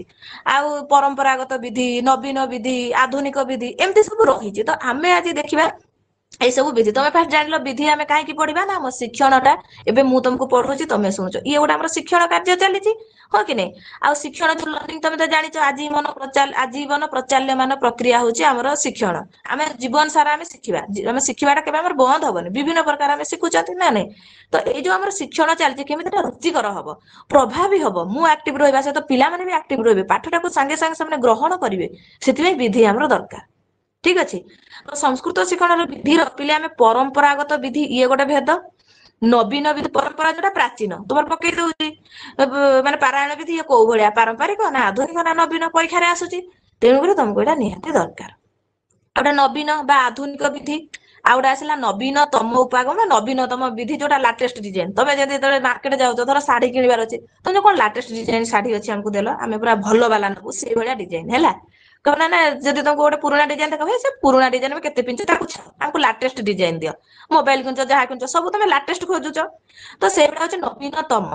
ଆଉ ନବୀନ ମାନେ ଆଧୁନିକ, ଆଉ ପରମ୍ପରା ମାନେ ପ୍ରାଚୀନ, ଏମିତି କଥା ଜାଣିଲ। ତ ପିଲେ ପରମ୍ପରାଗତ ପ୍ରାଚୀନ ବିଧି ଆସିଲା, ତାକୁ ପ୍ରାଚୀନ ବିଧିରେ ଆମର କିଏ ଯିବ, ଗୋଟେ ପାଠଶାଳା ବିଧି ଯିବ, ଆଉ ବ୍ୟାକରଣ ଅନୁବାଦ ବିଧି ଯିବ, ଯୋଉଟା ରାମକୃଷ୍ଣ ଗୋପାଳ ଭଣ୍ଡାରକର ବ୍ୟାକରଣ ଅନୁବାଦ ବିଧି କରିଛନ୍ତି। ଆଉ ତ ବିଧି ଗୁଡା ସିରିୟଲି ଆମେ ପଢିବା, କିନ୍ତୁ ତା ପୂର୍ବରୁ ଇଏ ଟିକେ ତମକୁ ଜ୍ଞାନ, ଯେହେତୁ ତମର ଅଣ୍ଡରଷ୍ଟାଣ୍ଡିଂ ଲେବୁଲ ର କ୍ୱେଶ୍ଚନ ଆସିଯାଉଛି ପରୀକ୍ଷାରେ, ତମେ କହିପାରୁନ ଯେମିତିକି ମ୍ୟୁଟ କରିଲେ, ଯେମିତିକି ତମର ଗୋଟେ ପଡିଦେଇଥିଲା କୋଉଟା ମାନେ ଅପ୍ରତ୍ୟକ୍ଷରେ ଯିବନି କଣ ଗୋଟେ ପ୍ରଶ୍ନ ଆସିଥିଲା, ତମେ ଜାଣିଛ ପ୍ରତ୍ୟକ୍ଷ ଡାଇରେକ୍ଟ ମେଥଡ, ଅପ୍ରତ୍ୟକ୍ଷ ତମେ ଜାଣିପାରୁନଟା ଇନଡାଇରେକ୍ଟ ହେଇଥିବ, ମୁଣ୍ଡ ଟିଣ ହେଇଯାଉଛି ସେଠି। ତ ସେ ସବୁ ଯେମିତି ତମର ଅସୁବିଧା ନ ହବ ସେଥିପାଇଁ ତମକୁ ଟିକେ ମାନେ ସେଇ ଆଧାରିତ କିଛି ତମକୁ କହୁଛି ହେଲା। ତେଣୁକରି ତମେ ଜିନିଷଟାକୁ ବୁଝ ବିଲେ, ଘୋଷା କଣ୍ଠସ୍ଥୀକରଣ ଉପରେ ଜମା ବି ବଳ ଦବନି। ଜିନିଷଟା ବୁଝିଗଲେ ଅଣ୍ଡରଷ୍ଟାଣ୍ଡିଂ ବେସ୍ ଲେବୁଲ କ୍ୱେଶ୍ଚନ ଆସୁ, ଯାହା କ୍ୱେଶ୍ଚନ ଆସୁ ତମେ ଆରାମସେ କରିପାରିବ ବୋଲି ନିଶ୍ଚିତ ତମେ ର୍ୟାଙ୍କ ଭିତରେ ରହିବ, ଗୋଟେ ଗଭର୍ଣ୍ଣମେଣ୍ଟ ଚାକିରି ପାଇବ। ହଉ, ତାହେଲେ ପାଠଶାଳା ବିଧି ଗଲା, ଆଉ ଗୋଟେ ବ୍ୟାକରଣ ଅନୁବାଦ ବିଧି। ତାପରେ ଏଇ ଯୋଉ ପାଠଶାଳା ବିଧି ଯୋଉ ଗୁରୁକୁଳ ପରମ୍ପରା କୁହାଯାଉଛି, ତାହା ଭିତରେ ମାନେ ବହୁତ ବିଧି, ଇଏ ହଉଛି ପରମ୍ପରାଗତ ବିଧି, ଯେମିତି ମୌଖିକ ବିଧି ହେଲା, ମୌଖିକ ମାଧ୍ୟମରେ ହବ, ସୂତ୍ର ବିଧି, ଏଗୁଟା ସବୁ ଗୋଟେ ଗୋଟେ ମୁଁ ଲେଖିଛି ପାଠ ପାଠ କରିକି ଆମେ ବୁଝିବା। ଖାଲି ଜାଣ ଏଠି ତମେ ଏତିକି କଥା ଜାଣ, ପରମ୍ପରାଗତ ବିଧି କିଏ, ନବୀନ ବିଧି କିଏ, ନବୀନତମ ଉପାଗମ ମାନେ ନବୀନତମ ଉପାଗମ ସେଥିରେ କୋଉ ବିଧି ଯାଉଛି। ଠିକ ଅଛି।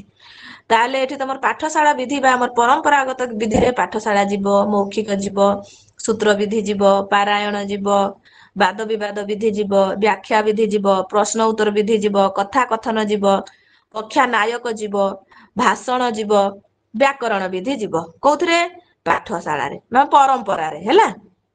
ତାପରେ ପିଲେ ଆସିଲା ନବୀନ ବା ଆଧୁନିକ ବିଧି, ପାଠ୍ୟପୁସ୍ତକ ବିଧି, ପ୍ରତ୍ୟକ୍ଷ ବିଧି, ହର୍ବଟ ପଞ୍ଚପଦୀ, ବିଶ୍ଳେଷଣ ବିଧି, ସଂରଚନା ବିଧି, ସମବାୟ ବିଧି, ମୂଲ୍ୟାଙ୍କନ ବିଧି, ଇଏ ତମର ସବୁ ଯିବ ଆଧୁନିକ ବିଧି, ଆଧୁନିକରେ ଯିବ।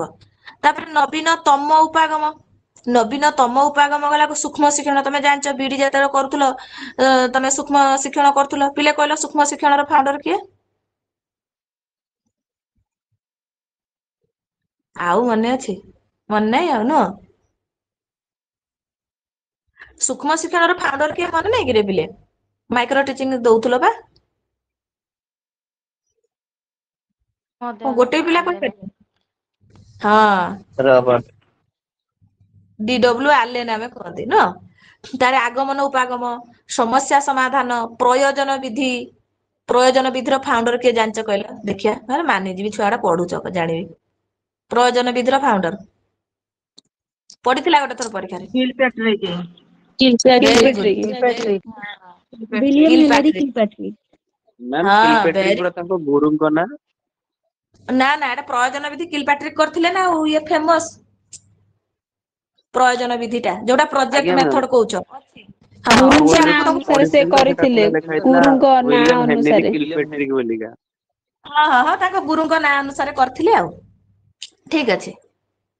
ହଉ, ଆଜ୍ଞା। ତାପରେ ପର୍ଯ୍ୟବେକ୍ଷଣ, ସୂକ୍ଷ୍ମ ଶିକ୍ଷଣ DW ଆଲେନ୍ ସିଏ ମାନେ କରିଥିଲେ। ଆଗକୁ ଗୋଟା ଲେଖିଛି ଭଲ ଭାବରେ ତମକୁ ବୁଝେଇବି। ଗୋଟେ ଗୋଟେ ସବୁ ବିଧି ଆମେ ଦେଖିବା କୋଉଟା କୋଉ ବିଧି ମାନେ କଣ ତାର ଦୋଷ ଗୁଣ ସବୁ ଦେଖିବା, ବିଧି ଗୁଡା ସବୁ ଆଲୋଚନା କରିବା। ଖାଲି ତମେ ଏଠି ଏତିକି ମାଇଣ୍ଡରେ ଭର୍ତ୍ତି କର, ପରମ୍ପରାରେ କିଏ ଯାଉଛି, ନବୀନରେ କିଏ ଯାଉଛି, ନବୀନ ତମରେ କିଏ ଯାଉଛି, ବାସ୍ ଏତିକି କଥା। ତାପରେ ଗୋଟେ ଗୋଟେ ବିଧି ଆମେ ଚର୍ଚ୍ଚା କରିବା, ଠିକ ଅଛି। ଆଜ୍ଞା ତାପରେ ମ୍ୟାମ୍। ପିଲେ ହଁ ପ୍ରୟୋଜନ ଗଲା, ଦଳ ଶିକ୍ଷଣ ଗଲା, ପର୍ଯ୍ୟବେକ୍ଷଣ ଗଲା, କମ୍ପ୍ୟୁଟର ଆଧାରିତ ତମ ଯୋଉ ICT କମ୍ପ୍ୟୁଟର ଉପରେ ଏବେ ଯୋଉ ଶିକ୍ଷା ହଉଛି, ଅଭିକ୍ରମିକ ଅନୁଦେଶନ ଏଟା ବିଡି ରେ ଗୋଟେ ଥିଲାନି, ପିଲାଟେ କେମିତି ନିଜେ ନିଜେ ଟାସ୍କ କରିକି ଆଗକୁ ବଢିବ, ସବୁ ଅଛି ଗୁଡା। ନିଦାନାତ୍ମକ ପରୀକ୍ଷଣ ବା ଉପଚାରାତ୍ମକ ଶିକ୍ଷଣ, ଯେମିତି ରିମେଡିଆଲ ଟିଚିଂ, ଆମର ଯେମିତି ଗୋଟେ ରିମେଡିଆଲ ଗ୍ରୁପ କରାହେଇଛି, ଯୋଉ ପିଲା ବୁଝି ପାରୁନାହାନ୍ତି ସେ ରିମେଡିଆଲ ରେ ତାଙ୍କୁ ବୁଝା ହଉଛି ନା ନାଇଁ, ଏଇ ସବୁ କଥା। ହଉ ବର୍ତ୍ତମାନରୁ ଆଉ ଗୋଟେ ମୁଁ PDF ଆଣୁଛି, ସେଥିରେ ବର୍ତ୍ତମାନ ତମକୁ ମୁଁ ଦେଖେଇବି ସବୁ ହେଲା।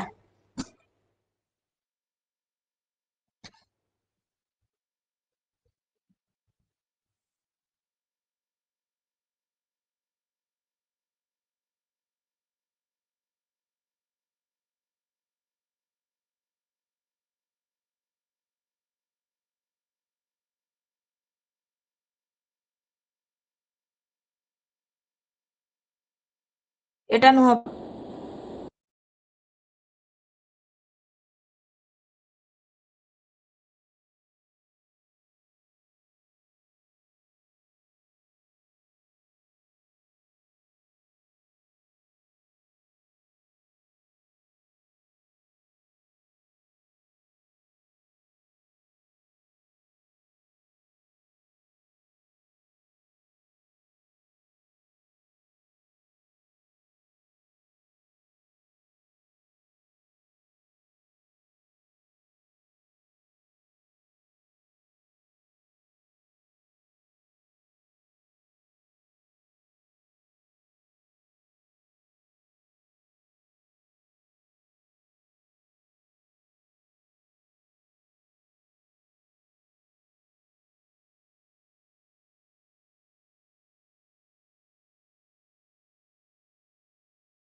ପିଲେ ଦେଖା ଯାଉଛି ନା ରେ, ଦେଖନି ଟିକେ।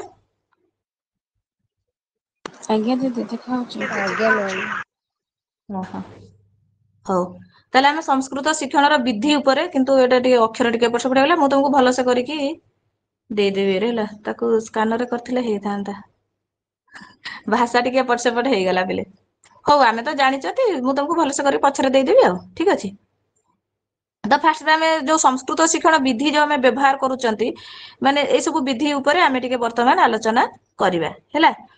ତାହେଲେ ଫାଷ୍ଟ ଆମର ଏଇ ଯୋଉ ବିଧି ଆମେ କଣ ପାଇଁ ନା, ସଂସ୍କୃତ ଭାଷା କଠିନ ହେଲେ ସୁଦ୍ଧା ଯୋଉ ସଂସ୍କୃତ ଭାଷାକୁ ସହଜ ରୁଚିକର ଭାବରେ ବୁଝାଇ ପାରିବ, ସେଥିପାଇଁ ଆମର ଦରକାର ହେଲା। ଶ୍ରବଣ କଥନ ଯୋଉ ଭାଷଣ ଲେଖନ ଏଇ ମାଧ୍ୟମରେ ଆମର ସବୁ କିଛି ଚାଲିଛି ନା ନାଇଁ। ତ ଆମେ ଏଠି ଦେଖିବା ଯୋଉ ସବୁ ବିଧି ଗୁଡା ସବୁ ଦେଖିବା, ମେଥଡ ଅଫ ସାଂସ୍କ୍ରିଟ ଟିଚିଂ ହେଲା।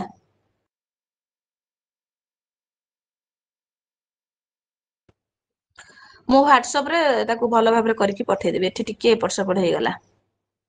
ହଉ ତାହେଲେ ସଂସ୍କୃତ ଶିକ୍ଷଣ ବିଧି ଯଦି ଦେଖିବା ପିଲେ ସଂସ୍କୃତ ଶିକ୍ଷଣର ବିଧି ହେଉଛି ସଂସ୍କୃତ ଭାଷା ସାହିତ୍ୟ ଆଉ ବ୍ୟାକରଣ ପାଠକୁ ଫଳଦାୟକ ରୁଚିକର ଭାବରେ ଶିଖାଇବା ପାଇଁ ଆମର ଦରକାର ହେଲା।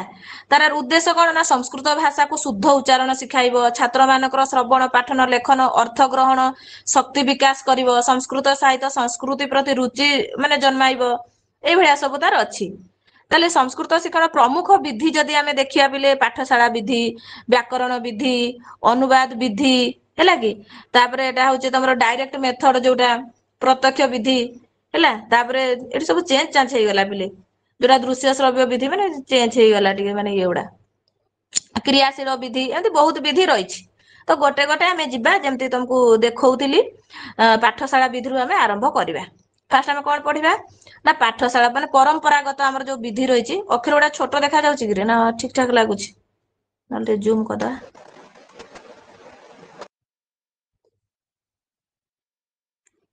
ଠିକ ଠାକ ଦେଖାଯାଉଛି ନା ରେ ପିଲେ? ଆଜ୍ଞା ଦିଦି ଦେଖାଯାଉଛି। ଆଜ୍ଞା ମ୍ୟାମ୍। ହଁ ରେ, ତାହେଲେ ଦେଖ ଫାଷ୍ଟ ଆମର ପରମ୍ପରାଗତ ବିଧି ହେଲା। ପରମ୍ପରାଗତ ବିଧି ମାନେ ଯୋଉଟା ପାଠଶାଳା ମେଥଡ ଆମେ କହୁଛନ୍ତି, ଇଏ ହଉଛି ଟ୍ରାଡିସନାଲ। ପରୀକ୍ଷାରେ ଡାଇରେକ୍ଟ ଆସିବ ପାଠଶାଳା ବିଧି କୋଉଥିରେ ଯାଉଛି, ଟ୍ରାଡିସନାଲ ମେଥଡ ନା ତମର ମଡର୍ଣ୍ଣ ମେଥଡ କି ଆଉ କଣ? ତମେ କଣ ମାରିବ ଏଟା? ପରମ୍ପରାଗତ ବିଧିରେ ଯାଉଛି ପାଠଶାଳାଟା। ତାକୁ ଗୁରୁକୁଳ ପଦ୍ଧତି କୁହାଯାଏ। ତାହେଲେ ପାଠଶାଳା ବିଧି ହଉଛି ସଂସ୍କୃତ ଶିକ୍ଷାର ପ୍ରାଚୀନ ଓ ପାରମ୍ପରିକ ଉପାୟ, ଯୋଉଥିରେ କି ଗୁରୁ ଶିଷ୍ୟ ଏକା ସାଙ୍ଗରେ ରହି ଶ୍ରବଣ ସ୍ମରଣ ପାଠନ ଏଇଭଳିଆ ଦ୍ଵାରା ଶିକ୍ଷା କରନ୍ତି। ୟାର ମୁଖ୍ୟ ଯଦି ବିଶେଷତା ଦେଖିବ ପିଲେ, ଗୁରୁ ଶିଷ୍ୟ ପରମ୍ପରା ହେଲା। ଗୁରୁ ହଉଛନ୍ତି ଏଠି ଜ୍ଞାନର ମୂଳ ଉତ୍ସ, କିଏ? ଗୁରୁ। ଆଉ ଶିଷ୍ୟ ଗୁରୁଙ୍କ ସହିତ ରହି ଭକ୍ତି ଆଉ ଶ୍ରଦ୍ଧା ସହିତ ଏଠି କିଛି ଶିଖନ୍ତି। କିନ୍ତୁ ଇଏ ପିଲେ ଓରାଲ ମେଥଡ ମାନେ ଏଠି କଣ କଣ୍ଠସ୍ଥିକରଣ ଉପରେ ଅଧିକ ବଳ ଦିଆଯାଇଥାଏ। ଏଠି ସୂତ୍ର ଏଗୁଡା ସବୁ ମାନେ ମନେ ରଖିବ ଟିକେ ଏଇଭଳିଆ ଆଉ ହେଲା। କୋଉଟା? ପାଠଶାଳା ବିଧିଟା। ଆଉ ଏଠି ଆଶ୍ରମ ବା ଗୁରୁକୁଳ ପ୍ରଣାଳୀ ଚାଲିଥାଏ, ତେଣୁକରି ୟାର ଅନ୍ୟ ନାମ ଗୋଟେ ଗୁରୁକୁଳ ପ୍ରଣାଳୀ।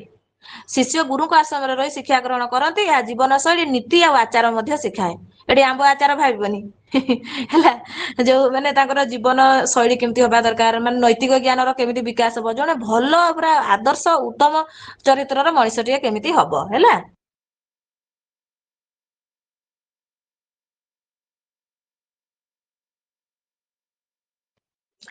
ଆଉ ଯଦି ଦେଖିବା ପିଲେ ନୀତି ଆଉ ଚରିତ୍ର ଗଠନ ଉପରେ ଜୋର ବଳ ଦେଇଥାଏ ଏଇ କୋଉଟା ଆମର ପାଠଶାଳା ପଦ୍ଧତିଟା। କେବଳ ଭାଷା ନୁହେଁ, ଏଠି ଶିକ୍ଷକଙ୍କ ମାନେ ଯୋଉ ସଦାଚାର ମୂଲ୍ୟବୋଧ ଗଠନ ୟା ଉପରେ ଅଧିକ ଏଠି ବଳ ଦିଆଯାଇଥାଏ। ଆଉ ତମର ଦୈନିକ ପାଠ ଦିନ ସାରା ଏଠି କଣ କରିବ, ମାନେ ଗୁରୁଙ୍କ ପାଖରେ ରହିକି ପାଠ ପଢିବ ଆଉ ହେଲା। ଆଉ ୟାର ଅବଜେକ୍ଟିଭ କଣ ନା ସଂସ୍କୃତ ଉଚ୍ଚାରଣ ଆଉ ସ୍ମରଣ ଶକ୍ତିର ବିକାଶ ହେଇଥାଏ। ଆଉ ଏଠି ଯୋଉ ଶିକ୍ଷାର ନୀତି ଆଚାର ଶିଷ୍ଟାଚାର ଗଠନ ହୁଏ, ଗୁରୁ ପ୍ରତି ଭକ୍ତି ଆଉ ବହୁତ ମାନେ ଆଦର ସବୁ ଏଇ ସବୁ ଆସିଥାଏ ହେଲା। ଆଉ ତାର ଗୁଣ ଯଦି ଦେଖିବ, ତମର ଗୁଣ ଦୋଷ ୟାର ନାହିଁ। ଗୁଣ ଦୋଷ କାହାର ଦେଖିବ? ବ୍ୟାକରଣ ଅନୁବାଦ ପଦ୍ଧତି, ପ୍ରତ୍ୟକ୍ଷ ପଦ୍ଧତି, ଆରୋହ ପଦ୍ଧତି, ଅବରୋହ ପଦ୍ଧତି ହେଲା। ଏଇଗୁଡା ସବୁ ମୁଁ ସେଟା ମାନେ ଡିଟେଲସ ପଢେଇବି। ଏଟା କେବଳ ତା ପୂର୍ବରୁ ଖାଲି ଟିକେ ତମକୁ ହିଷ୍ଟ୍ରି କୁହାଯାଉଛି, କୋଉ କୋଉ ବିଧି କୋଉ କୋଉ ବିଧିରେ କଣ ଏଇଭଳିଆ। ୟାର ଗୁଣ ଦୋଷ ମନେ ରଖିବା କିଛି ଦରକାର ନାହିଁ, ଖାଲି ମାଇଣ୍ଡରେ ଗୋଟେ ଥର ଖାଲି ରିଡିଙ୍ଗ ମାରିବ, ଆଉ କିଛି ଦରକାର ନାହିଁ ହେଲା। ଏଠି ଟିକେ ଅକ୍ଷର ଗୁଡା ଚେଞ୍ଜ ହେଇଯାଇଛି, ମୁଁ ତମକୁ ପିଡିଏଫ ଭଳିଆ କରିକି ଦେବି, ସେଥିରେ ପୁରା ସୁନ୍ଦର ଭାବରେ ଦେଖା ହେଇଥିବ। ଯେମିତି ନୂତନ ଶିକ୍ଷାଟା ସି କ ସା ଏମିତି ଆସିଛି, ସେଠି ଏମିତି ଆସିବନି। ଦେଖିପାରୁଛ ନା ପିଲା ମାନେ ଅସୁବିଧା ଟା କଣ ହେଇଛି? ତ ଏମିତି ହବନି ଆଜ୍ଞା ହେଲା। ମ୍ୟାମ୍। ମୁଁ ତମକୁ ଭଲ ଦେବି ଆଜ୍ଞା ହଉ। ଦିଦି। ଠିକ ଅଛି, ଏବେ ଖାଲି ଶୁଣ। ତାହେଲେ ଗୁରୁ ଶିଷ୍ୟ ମଧ୍ୟରେ ଗଭୀର ପୁରା ସମ୍ପର୍କଟା ବଢିଆ ଗଢି ଉଠିଥାଏ। ୟାର ଦୋଷ ଯଦି ଦେଖିବ, ଯୋଉ ଆମର ପାଠଶାଳା ପଦ୍ଧତିଟା ନୂତନ ଶିକ୍ଷା ପ୍ରଣାଳୀ ସହ ଇଏ ସମଯୋଜନ ନୁହେଁ। ଏବେ ଯେମିତି ଆମର ନୂତନ ପ୍ରଣାଳୀ ଚାଲିଛି, ପୁରା ତମକୁ କଣ ମାନେ ଦୃଶ୍ୟ ସ୍ୱରୂପ ଉପକରଣ ଦେଖେଇବା, ଟିଏଲଏମ୍ ପଢେଇବା, ପିପିଟି ମାଧ୍ୟମରେ ପଢେଇବା, ଏଇ ଯୋଉ ସବୁ ଏବେ ଯୋଉ ଆଧୁନିକ ଏଇଟା ନୁହଁ। କେବଳ ଖାଲି ଶୁଣିବ ଲେଖିବ ଘୋଷିବ, ତା ବ୍ୟତୀତ କିଛି ନୁହଁ। ନୈତିକ ବିକାଶ ହେଇଥାଇପାରେ, ଭଲ ଚରିତ୍ରବାନ ହେଇଥାଇପାର, କିନ୍ତୁ ଆକ୍ଟିଭ ନୁହଁ।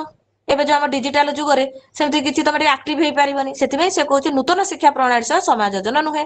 ଛାତ୍ରଙ୍କ ସୃଜନଶୀଳତା କମି ଯାଇଥାଏ, ମାନେ ଛାତ୍ର ମାନଙ୍କର ସୃଜନଶୀଳତା ଏଠି ଭଲସେ ହେଇନଥାଏ। କେମିତି ସୃଜନଶୀଳତା ହବ ନା ନାଇଁ? ଏଇଭଳିଆ ପ୍ରାୟୋଗିକ ଜ୍ଞାନ କମ ମିଳେ, ଏଇଭଳିଆ କଥା କୁହାଯାଇଛି। ତାପରେ ଆସିଲା ପିଲେ ବ୍ୟାକରଣ ଅନୁବାଦ ପଦ୍ଧତି, ଯୋଉଟା ଗ୍ରାମାର ଟ୍ରାନ୍ସଲେସନ ମେଥଡ। ବ୍ୟାକରଣ ଅନୁବାଦ ପଦ୍ଧତି ଆମର ଯୋଉ ଗୋପାଳ ରାମକୃଷ୍ଣ ଗୋପାଳ ଭଣ୍ଡାରକର କରିଛନ୍ତି, ତାର ତ ଆମେ ବହୁତ ଭଲ ଭାବରେ ଆମେ ପଢିବା। ଏଇ ବିଧିରେ କଣ ସଂସ୍କୃତ ଭାଷାରୁ ଆମେ ଆଉ ଗୋଟେ ଭାଷାକୁ କଣ କରିବା, ଅନୁବାଦ କରିକି ଆମେ ପଢିବା, ଯାହା ଫଳରେ କି ଆମର ମୂଳ ଭାଷାଟା ଆମେ ଜାଣିପାରନ୍ତି। ଆମେ ତ ଧର ସଂସ୍କୃତ ପଢିବା କଥା, ସଂସ୍କୃତ ପଢିଲେ ଆମେ ଠିକ ସେ ବୁଝି ପାରିଥାନ୍ତେ। ମୁଁ ତାଙ୍କୁ ଓଡିଆରେ ପଢେଇଦେବି, ଆଉ କୋଉଥିରେ ପଢେଇଦେବି, ତ ମାନେ ମୂଳ ଭାଷାଟା କଣ ହେଲା ଆମେ ଟିକେ ଜାଣିପାରିଲେନି। କିନ୍ତୁ ଅନ୍ୟ ଭାଷାରେ ପଢେଇବା ଦ୍ଵାରା ବି ଆମକୁ ଖୁସି ଲାଗିଥାଏ। ଇଂଲିଶ ଟୁ ଇଂଲିଶ ପଢେଇବା ତମେ ବୁଝିପାରିବନି, ଓଡିଆରେ ବୁଝେଇଦେଲେ କେତେ ଖୁସି ଲାଗିବ ନା ନାଇଁ? ଯୋଉଟା ଆମର ଧର ମେଘଦୂତ ଅଛି, ସାଂସ୍କ୍ରିଟରୁ ସାଂସ୍କ୍ରିଟ ଯିଏ ବୁଝିପାରୁନି ତାର ରସ ଆସ୍ୱାଦନ କଣ କରିପାରିବ ମେଘଦୂତର? କେବେ ବି ନୁହଁ। ଯଦି ଆମେ ତାକୁ ଓଡିଆରେ ବୁଝେଇଦବା, ମାନେ ଯକ୍ଷ ଯକ୍ଷିଣୀ ଲଭ ଷ୍ଟୋରି, ବାଃ କି ସୁନ୍ଦର କାବ୍ୟଟେ, ମାନେ ଖଣ୍ଡ କାବ୍ୟଟେ ରଚନା କରିଦେଇଛନ୍ତି କାଳିଦାସ, ଏଇଆ କହିବ ନା କହିବନି ପିଲେ? କହିଲେ ଦେଖିଆ। ଆଜ୍ଞା ମ୍ୟାମ୍। ଆଜ୍ଞା ମ୍ୟାମ୍। ହଁ, ସେଇଭଳିଆ ହେଲା କଥା। ତ ବ୍ୟାକରଣ ଅନୁବାଦ ବିଧି ଆମେ ଏଟା ଗ୍ରାମାର ମାନେ ଟ୍ରାନ୍ସଲେସନ ମେଥଡ ଆମେ ଟ୍ରାନ୍ସଲେଟ କରିକି ବୁଝେଇବା। ଏଇଟା ଅଛି, ଆଗକୁ ଆମେ ଭଲ ଭାବରେ ପଢିବା। ଖାଲି ମାନେ କଣ ତମକୁ ଟିକେ ଟିକେ ହିଣ୍ଟସ ଖାଲି ବୁଝଉଛି ହେଲା। ଆଉ ଯେ କହୁଛି ସଂସ୍କୃତ ବାକ୍ୟ ଶବ୍ଦ ଗୁଡିକୁ ବ୍ୟାକରଣ ଭିତ୍ତିକ ଭାବେ ବୁଝିବା, ତାର ଅନୁବାଦ ଓଡିଆ ବା ଇଂରାଜୀରେ ଆମେ କରିବା। ବ୍ୟାକରଣ ଉପରେ ଜୋର ଏଠି ଧାତୁ, ଯୋଉ ଆମର ପ୍ରତ୍ୟୟ, ସମାସ, ଏଇଭଳିଆ ଲିଙ୍ଗ ବିଭକ୍ତି, ୟା ଉପରେ ଯୋଉ ଅନୁବାଦ ଆଧାରିତ ଶିକ୍ଷା, ଇଏ ସଂସ୍କୃତ ବାକ୍ୟରୁ ଆମେ ଓଡିଆ, ଓଡିଆରୁ ସଂସ୍କୃତ ଆମେ ଅନୁବାଦ ସବୁ କରିବା। ପରୀକ୍ଷାରେ ପଡିଥିଲା ବୋଲି ଭଣ୍ଡାରକର ମତରେ ଅନୁବାଦ କେତେ ପ୍ରକାର? ଡାଇରେକ୍ଟ ତମେ 4। ଭଣ୍ଡାରକର ମତରେ ଅନୁବାଦ 4 ପ୍ରକାର ପରୀକ୍ଷାରେ ଆସିଥିଲା। ତ ସେ ବିଧି ପଢିଲା ବେଳେ ପୁଣି ଜାଣିବ ତମେ ହେଲା।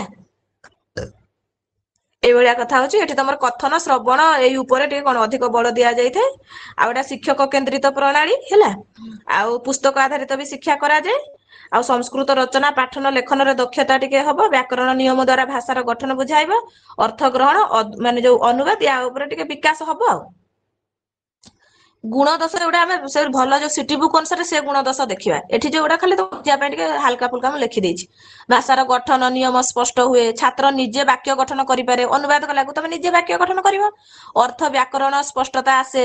ପରୀକ୍ଷା ମାନେ ଓରିଏଣ୍ଟେଡ, ଏକ୍ଜାମ ଓରିଏଣ୍ଟେଡ ବିଧି। ଇଏ ଦୋଷ କଣ? ଭାଷାର କଥନ ଶ୍ରବଣର ଏଠି ମାନେ ବିକାଶ ହୁଏନି ହେଲା। ଯେମିତି ତମେ ପ୍ରତ୍ୟକ୍ଷ ବିଧି ଦେଖିବ ସବୁ ତମର କୌଶଳ ଡେଭଲପ ହବ, କିନ୍ତୁ ଏଥିରେ ହୁଏନି।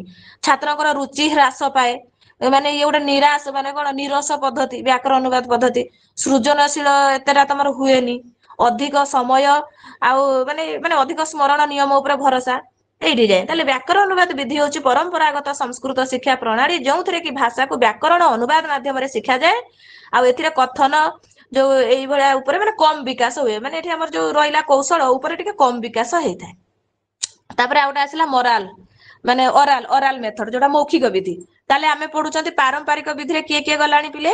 ଆମର ଗଲା ପାଠଶାଳା ବିଧି, ବ୍ୟାକରଣ ଅନୁବାଦ ବିଧି, ଆଉ ଗୋଟେ କିଏ ଏଟା ଯୋଉ ଆସିଲା ଏବେ ମୌଖିକ ବିଧି। ମୌଖିକ ତ ଜାଣିଛ, ଏଇ ବିଧିରେ ସଂସ୍କୃତ ଭାଷାକୁ କହିବା ମାଧ୍ୟମରେ ଶିଖାଯାଏ। ଶିକ୍ଷକ ପ୍ରଥମେ ମୌଖିକ ଭାବରେ ଶବ୍ଦ ବାକ୍ୟ ସମ୍ଭାଷଣ କହିବେ, ତାପରେ ଲେଖିବେ। ବୁଝିପାରୁଛ?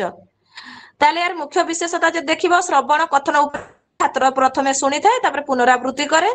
ଏମିତି ସବୁ ଏଥିରେ ହେଇଥାଏ। ମାନେ କଣ ଅରାଲ ମେଥଡ ଟା ଖାଲି ଶୁଣିବ। ତାପରେ ଆଗକୁ ଯିବା।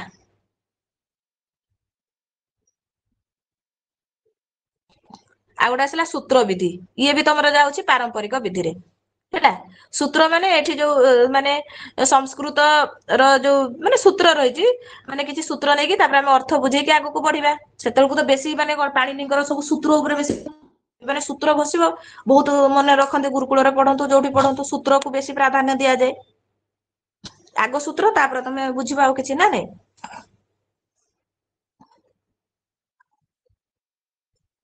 ସବୁ ଆମର ଯୋଉ ପ୍ରାଚୀନ ଗୁରୁକୁଳରେ ଯୋଉ ପାଣିନୀୟ ବ୍ୟାକରଣ, ମୀମାଂସା, ନ୍ୟାୟ, ବହୁତ କିଛି ଆମର ରହିଛି। ସବୁ ଛାତ୍ର ମାନେ ସବୁ କଣ କରନ୍ତି? ମାନେ ସବୁ ଶୁଣିକି ବୁଝିକି ସୂତ୍ର ମନେ ରଖିକି ଆଗକୁ ବଢନ୍ତି। ହଉ, ତାହେଲେ ସୂତ୍ର ବିଧି ଗଲା। ବର୍ତ୍ତମାନ ଆସିଲା ପିଲେ ପାରାୟଣ ବିଧି। ଇଏ ସବୁ ଆମେ କୋଉ ବିଧି ଦେଖୁଛନ୍ତି ରେ? ପାରମ୍ପରିକ। ପାରମ୍ପରିକ ବିଧି। ହଁ ଭେରି ଗୁଡ। ପାରମ୍ପରିକ ବିଧି। ଗୋଟେ ଆସିବ ପିଲେ ପାରାୟଣ ବିଧି। ପାରାୟଣ ବିଧି ମାନେ ଯେମିତି ତମକୁ କହୁଛି ଶବ୍ଦରୁ ପଡିଲି ପାରାୟଣ କରିବ, ଧାତୁ ପାରାୟଣ କରିବ, ଡେଲି ଡେଲି ତମେ ଟିକେ କଣ୍ଠସ୍ଥୀକରଣ କରିବ, ପାରାୟଣ କରିବ, ନା ନାଇଁ?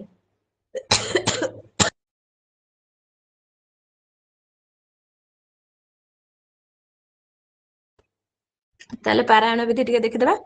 ତାର ବିଶେଷତା ହଉଛି ଯୋଉ ପଦ, ଶ୍ଲୋକ, ସୂତ୍ର, ଏହାକୁ ପୁନରାବୃତ୍ତି ସହ ଶିଖାଯାଏ। ଶିକ୍ଷକ ପ୍ରଥମେ ପାଠ କରନ୍ତି, ପରେ ଛାତ୍ର ମାନେ ଅନୁସରଣ କରନ୍ତି। ଯେମିତି ଫାଷ୍ଟ ଶବ୍ଦ ରୂପ, ଧାତୁ ରୂପ ସବୁ ପାରାୟଣ କରିଥିଲେ। ଫାଷ୍ଟ ଶବ୍ଦ ଧାତୁ ପାରାୟଣ କରନ୍ତି, ତାପରେ ଆଗକୁ ଯାଆନ୍ତି, ନା ନାଇଁ? ୟା ଦ୍ଵାରା କଣ ଲାଭ ହୁଏ ପିଲେ? ପାରାୟଣ କରିବା ଦ୍ଵାରା ଆମର ଶୁଦ୍ଧ ଉଚ୍ଚାରଣ ହବ, ପାଠ ଶୈଳୀରେ ଦକ୍ଷତା ଆସିବ ହେଲା, ଉଚ୍ଚାରଣ ପୁରା ଠିକ କରିବ ଏଇଗୁଡା ଆଉ ତମକୁ ଯେମିତି ମୁଁ ସବୁବେଳେ କହୁଛି ପିଲେ ତମେ ଉଚ୍ଚାରଣ ଠିକ ସେ କର ଯେମିତି ନଦୀ ନଦ୍ୟୌ ନଦ୍ୟଃ ନଦୀ ନଦ୍ୟୌ ନଦୀ ଏମିତି କରୁଛ ଉଚ୍ଚାରଣ ଟା ଠିକ କଲେ ତମର ମାତ୍ରା ତ୍ରୁଟି ହବନି ଯୋଉ ପରୀକ୍ଷାରେ ଆମର ଶବ୍ଦ ରୂପ ଧାତୁ ରୂପ ଦଉଛି ହର୍ଷ ଉକାର ଦୀର୍ଘ ଉକାର ହର୍ଷଇକାର ଦୀର୍ଘଇକାର ବିସର୍ଗ ଏଇଥିରେ ହିଁ ତ ଆମର ଏପଟ ସେପଟ ହେଇଯାଉଛି ନା ତ ଡେଲି ଯଦି ପାରାୟଣ କରିବ ତମ ବାକ୍ୟଟା ଯଦି ତମେ ଠିକ ସେ ଉଚ୍ଚାରଣ କଲ ତମେ ଆଉ ଭୁଲ କରିପାରିବନି ତାପରେ ପିଲା ଆସିବା ଗୋଟେ ବାଦ ବିବାଦ ବିଧି ଇଏ ବି ପାରମ୍ପରିକ ବିଧି ବାଦ ବିବାଦ କଣ ନା ଏଠି ଧର କଥାଟାକୁ ମାନେ ମୁଁ ତମକୁ ବାଦ ବିବାଦ ବିଧି ଏବେ ପଢେଇବି ମୁଁ ଫାଷ୍ଟ କହିବି ସଂସ୍କୃତ ଭାଷା ସବୁଠୁ ଶ୍ରେଷ୍ଠତମ ଭାଷା ଗୋଟେ ପିଲା କହିବ ହଁ ଗୋଟେ ପିଲା କହିବ ନା ଜଣେ କହିବ ହଁ ମୁଁ ଏକମତ ସଂସ୍କୃତ ଭାଷା ପ୍ରାଚୀନ ଭାଷା ଶ୍ରେଷ୍ଠତମ ଭାଷା ସବୁ ଭାଷାଠୁ ବେଷ୍ଟ ଭାଷା ହଉଛି ସଂସ୍କୃତ ଯିଏ ହଁ କହିଲା ସେ ତାରି ଉପରେ ସେ ବୁଝେଇବ ଯିଏ ନା କହିଲା ସିଏ ବି ବୁଝେଇବ କାହିଁକି ନାହିଁ ଗୋଟେ ଗୋଟେ ସେ କାରଣ ସବୁ କହିବ ଇଏ ହଉଛି ବାଦ ବିବାଦ ଇଏ ବାଦ ବିବାଦରେ ହିଁ ତମର ଶିକ୍ଷାଟା ହବ ହେଲା ତମେ ଜାଣିଛ ବି ଏବେ ଯୋଉ ସବୁ ହଉଛି ବି ଆମର ମାନେ ତର୍କ ସବୁ ଆମ ଯୋଉ ସୁରଭି ପ୍ରୋଗ୍ରାମ ସେଥିରେ ଗୋଟେ ତର୍କ ଅଛି ଏଇ ଆଧାରିତ ଏଗୁଡାକୁ ବାଦ ବିବାଦ କୁହାଯାଉଛି ଆଉ ହେଲା ଆଉ ଗୋଟେ ବ୍ୟାଖ୍ୟା ପଦ୍ଧତି ଏଟା ତ ବୁଝେଇବା କିଛି ଦରକାର ହିଁ ଲେକ୍ଚର ମାନେ କଣ ଟିଚର ଆସିବେ ସେ ପୁରା ବ୍ୟାଖ୍ୟା କରିକି ପଢେଇବେ ଖାଲି ଶିକ୍ଷକ କହୁଥିବେ ଛାତ୍ର ମାନେ ଶୁଣୁଥିବ ବ୍ୟାଖ୍ୟା ପଦ୍ଧତି ହେଲା ତାପରେ ଆସିଲା ପିଲେ ଆମର ଏଟା କଣ ପ୍ରଶ୍ନ ଉତ୍ତର ପଦ୍ଧତି ଆଜି ଯେମିତି ଆମେ ମକ୍ ଟେଷ୍ଟ ତମକୁ କରେଇକି ଦେଲି ସେଟା ପ୍ରଶ୍ନ ଉତ୍ତର ପଦ୍ଧତି ପ୍ରଶ୍ନ ଉତ୍ତର କରିକି ଆମେ କଲେ ନାଇଁ ଆଉ ଗୋଟେ ଆସିବ ତମର କଥା କଥନ ପଦ୍ଧତି କଥା କଥନ ମାନେ ଗଳ୍ପ ମାଧ୍ୟମରେ ତମକୁ ଉଦାହରଣ ଦେଖେଇବେ ଧର ବାବର କଥା ପଢେଇବି ତ ଗଳ୍ପ ମାଧ୍ୟମରେ ପଢେଇବି ତମେ ଜାଣିଛ ପିଲେ ବାବର ମାନେ ଏତେ ଯୋଦ୍ଧା ଥିଲା ମାନେ ପ୍ରକୃତରେ ବି ପିଲେ ବାବରର ବୁଦ୍ଧି ହିଁ ପୁରା ଅଲଗା ପ୍ରକାର ହେଲା ସିଏ ଯୋଉ ତମର କଣ ଫରଗଣା ଇଏରେ ଯୋଉ ଆଫଗାନିସ୍ତାନ ସେପଟ ରାଜା ଥିଲେ ଯେତେବେଳେ ପ୍ରିଲିମିନାରୀ ପାଇଁ ତାଙ୍କୁ ହିଷ୍ଟ୍ରି ପଢଉଥିଲି ମନେ ପକାଅ ପୁରୁଣା ପିଲା ଯିଏ ଅଛ କେତେ ସୁନ୍ଦର ଭାବରେ ପଢୁଥିଲେ ସେ କାହିଁକି ଜିତିଲା ବାବର ବାବର କୋଉ ଯୁଦ୍ଧରେ ଜିତିଥିଲା କହିଲ ଦେଖିଆ ବାବର କୋଉ ଇତିହାସ କଥା କାହିଁ ପଚାରୁଛନ୍ତି ମ୍ୟାମ କାର ମନେ ଅଛି ବାବର କୋଉ ଯୁଦ୍ଧରେ ଜିତିଥିଲା ବାବର ଇବ୍ରାହିମ ପ୍ରଥମ ପାନିପତ ଯୁଦ୍ଧ ମ୍ୟାଡାମ କଣ ମ୍ୟାଡାମ ପ୍ରଥମ ପାନିପତ ଯୁଦ୍ଧ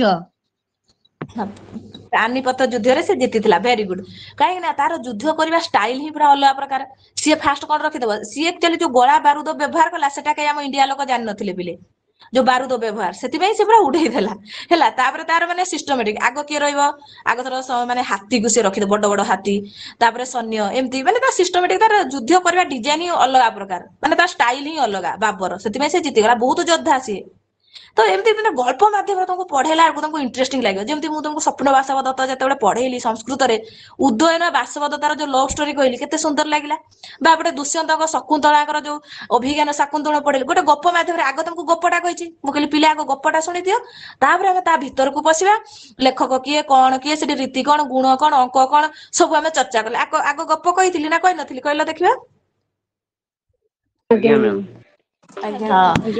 ଇଏ ହଉଛି ପିଲେ କଥା କଥନ ବିଧି ମାନେ ଆମେ ଗପ ମାଧ୍ୟମରେ ପଢେଇବା ଏବେ ଦେଖ ପିଲେ ବଢିଆ ବିଧିଟା ଆସିଲା କକ୍ଷା ନାୟକ ବିଧି ଇଏ ବି ସବୁ ତମର ଯାଉଛି କକ୍ଷା ନାୟକଟା ହେଲା କକ୍ଷା ନାୟକ ଭାଷଣ ଏଇଭଳିଆ ସବୁ ତମର ଆସିବ ଠିକ ଅଛି ତ ଏଇ ଯୋଉ କକ୍ଷା ନାୟକ ବିଧିଟା କଣ ନା କକ୍ଷାର ନାୟକ ଲିଡର ମୁଁ ଯେମିତି ଏବେ ତମର ଗ୍ରୁପ କରିଛି ଗ୍ରୁପରେ ଜଣେ ଜଣେ 3 ଜଣ ଲେଖା ଆମେ ଲିଡର ବାଛିଛନ୍ତି କାଳେ କୋଉ ଲିଡର ଦେହ ଖରାପ ହବ ବା କୋଉ ଲିଡର ଏବେ କାଳୀ ପୂଜା ଆମର କିଏ ବୁଲିବାକୁ ଯିବ ମୁଁ ମେଢ ଦେଖିବାକୁ ଯିବ ଆଉ କିଏ ଲିଙ୍କ ଦେଇଦିଅ ବହୁତ ବୁଲୁଛ ଦେଖା ବି ହଉଛି ଛୁଆ ସହିତ ନା ନାଇଁ ତ ଏଇ ଯୋଉ ଏମିତି 3 ଜଣ ଲେଖା ଆମେ ଲିଡର କରୁଛନ୍ତି ତ ସିଏ ହଉଛନ୍ତି ନାୟକ ନାୟକ ବା ନାୟିକା ଆମର ଲେଡିଜ ମାନେ ବହୁତ ଝିଅ ପିଲା ଗୁଡା ବି ଅଛନ୍ତି ନାୟକ ନାୟିକା ସିଏ କକ୍ଷାର ତ ଏଇ ଯୋଉ କକ୍ଷା ନାୟକ ବିଧି ଦ୍ଵାରା କଣ ହବ ନା ୟା ମଧ୍ୟରେ ମାନେ ବହୁତ ତମେ ଆକ୍ଟିଭଲି ପାର୍ଟିସିପେସନ କରିବ ଆଉ ଏହା ଦ୍ଵାରା ଶିକ୍ଷାଟା ମାନେ ବହୁତ ଭଲ ଭାବରେ ହେଇପାରିବ ସମସ୍ତେ ଆକ୍ଟିଭ ସମସ୍ତଙ୍କୁ ସୁଯୋଗ ଦିଆଯିବ ଯୋଉ ଗ୍ରୁପ ଡିସ୍କସନ ହଉଛି ଆମେ ଦି ଜଣଙ୍କୁ ଟାସ୍କ ଦଉଛନ୍ତି କାହାକୁ ଅଭିଜ୍ଞାନ ଶାକୁନ୍ତଳ ଦେଲେ କାହାକୁ ଇଂଲିଶ ପେଡାଗୋଜି ଦେଲେ ତ ସେ 2 ଜଣ ଆଜି ପାର୍ଟିସିପେସନ କଲେ ତାଙ୍କ ପ୍ରେଜେଣ୍ଟେସନ କଲେ ପୁଣି ମୁଁ ନିରୀକ୍ଷଣ କରୁଛି ଏଇ ଗ୍ରୁପ ଡିସ୍କସନ ରେ ଟିଚର ର ରୋଲ କଣ ଭୂମିକା କଣ ପେଡାଗୋଜିରେ ପଢେଇଛି କହିଲ ଦେଖିବା ଫ୍ୟାସିଲିଟେଟର ହଁ ଶିକ୍ଷକ କେବଳ ଫେସିଲିଟେଟର ମୁଁ ଯେମିତି ଯାଉଛି ମୁଁ ଖାଲି ବୁଲୁଛି ଆମ ଗ୍ରୁପ ଗୁଡା ଭଲ ଚାଲିଛି କି ନାଇଁ ଲିଡର ଭଲ ସେ ପଢଉଛି କି ନାଇଁ ଲିଡର ବୋଲି ନୁହଁ ଆମେ ସମସ୍ତେ ଜଣେ ଜଣେ ଲିଡର କେବଳ ଖାଲି ସେ ଲିଙ୍କ ଦେବେ ଦାୟିତ୍ୱ ବୋଲି ସେ କରାଯାଇଛି କିନ୍ତୁ ସମସ୍ତେ ଜଣେ ଜଣେ ଲିଡର ସମସ୍ତଙ୍କ ଉପରେ ଭଲ ଆମର କ୍ୱାଲିଟି ଅଛି ଆମେ ଯୋଉ 2ଟା ମାନେ ଆମକୁ ଟପିକ ଦିଆହଉଛି ଆମେ ତା ଉପରେ ପ୍ରେଜେଣ୍ଟେସନ କରୁଛନ୍ତି ପୁଣି ଫିଡବ୍ୟାକ ଦଉଛି କେତେ ପିଲା ବଢିଆ ପଢଉଛନ୍ତି ବହୁତ ସୁନ୍ଦର ଭାବରେ ମାନେ ସିଷ୍ଟମେଟିକ ୱେରେ ଗୋଟେ ଚାଲିଛି ତ ଗ୍ରୁପ ଡିସ୍କସନ ତମେ ବହୁତ କିଛି ଶିଖୁଛ ତାକୁ କୁହାଯାଉଛି କକ୍ଷା ନାୟକ ବିଧି ହେଲା ମାନେ ଛାତ୍ର ଅନ୍ୟ ଜଣେ ଛାତ୍ରଠୁ ଶିଖିବ ଟିଚର କେବଳ ଏଠି ଫେସିଲିଟେଟର ଗାଇଡ ହେଲ୍ପର ଏଇଭଳିଆ ସେ ରହିବେ ଖାଲି ମାର୍ଗ ଦେଖେଇବେ। ଆଉ ଗୋଟେ ଆସିଲା ପିଲେ ଭାଷଣ ବିଧି। ଭାଷଣ ବିଧି କଣ ନା ଇଏ ହଉଛି ଆମର ଭାଷଣ ମାନେ ଅର୍ଥ ଭାଷଣ ମାଧ୍ୟମରେ ସଂସ୍କୃତ ଶିଖାଯାଏ ଏଥିରେ ହେଲା।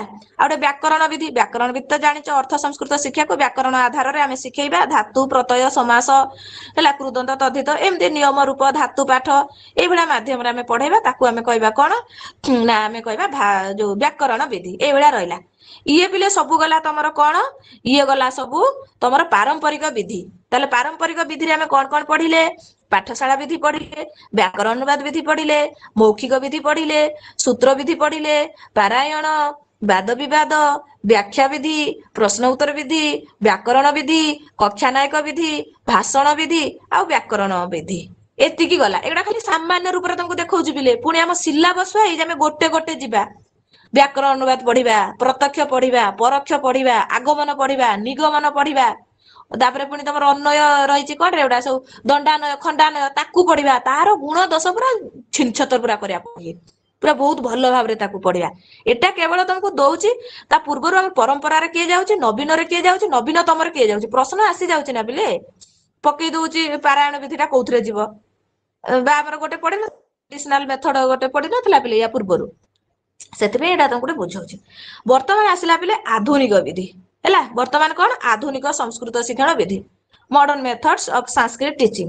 ତାହେଲେ ଆଧୁନିକ ବିଧିରେ ଆମେ ଦେଖିବା ଆଧୁନିକ ମାନେ ନବୀନ ହେଲା। ତ ଏଠି ଗୋଟେ ଯିବ ପିଲେ ପାଠ୍ୟ ପୁସ୍ତକ ଯୋଉ ଟେକ୍ସଟ ବୁକ୍ ମେଥଡ ଏବେ ଯୋଉ ଆମର ବହି ଗୁଡା ହଉଛି ପୁରା ପିଲାଙ୍କୁ ଆଧାରିତ କରିକି ହଉଛି ନା ଷ୍ଟୁଡେଣ୍ଟ ସେଣ୍ଟର ଲର୍ଣ୍ଣିଂ ଅନୁସାରେ କେତେ ସୁନ୍ଦର ବୁକ ରେ ଚିତ୍ର ବିଚିତ୍ର କରିକି ପୁରା ମଡର୍ଣ ୱେରେ ତାଙ୍କୁ ପଢା ହଉଛି ବୁଝି ହଉଛି। ତ ବର୍ତ୍ତମାନ ଆସିଲା କଣ ନା ପାଠ୍ୟ ପୁସ୍ତକ ବିଧି। ରୁହ ପିଲେ ହଜିଗଲା ଟିକେ କୁଆଡେ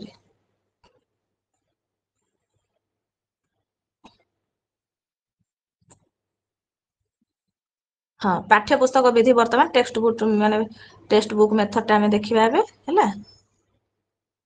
ତାହେଲେ ଏଠି ଆମର କଣ ହଉଛି ନା ଯୋଉ ପାଠ୍ୟ ପୁସ୍ତକ ବିଧିଟା ଇଏ ତମର କୋଉଥିରେ ଯାଉଛି ପିଲେ ନବୀନ ବା ଆଧୁନିକରେ ଯାଉଛି ହେଲା। ବହି ଦେଖିକି ଯୋଉ ପଢିବା ତମକୁ ଏବେ ଧର ପିଡିଏଫ ଦେଖିକି ପଢଉଛି ବା ବହି ଦେଖିକି ଆମେ ପଢିବା ଏଇଟା। ତାପରେ ଆସିବ କଣ ନା ଆମର ଆସିବ ଡାଇରେକ୍ଟ ମେଥଡ ଯୋଉଟା ପ୍ରତ୍ୟକ୍ଷ ପଦ୍ଧତି। ତମେ ତ ଜାଣିଛ କହିଲ ଦେଖିବା ପ୍ରତ୍ୟକ୍ଷ ପଦ୍ଧତିର ଫାଉଣ୍ଡର କିଏ? ବକିଲ ମହୋଦୟ।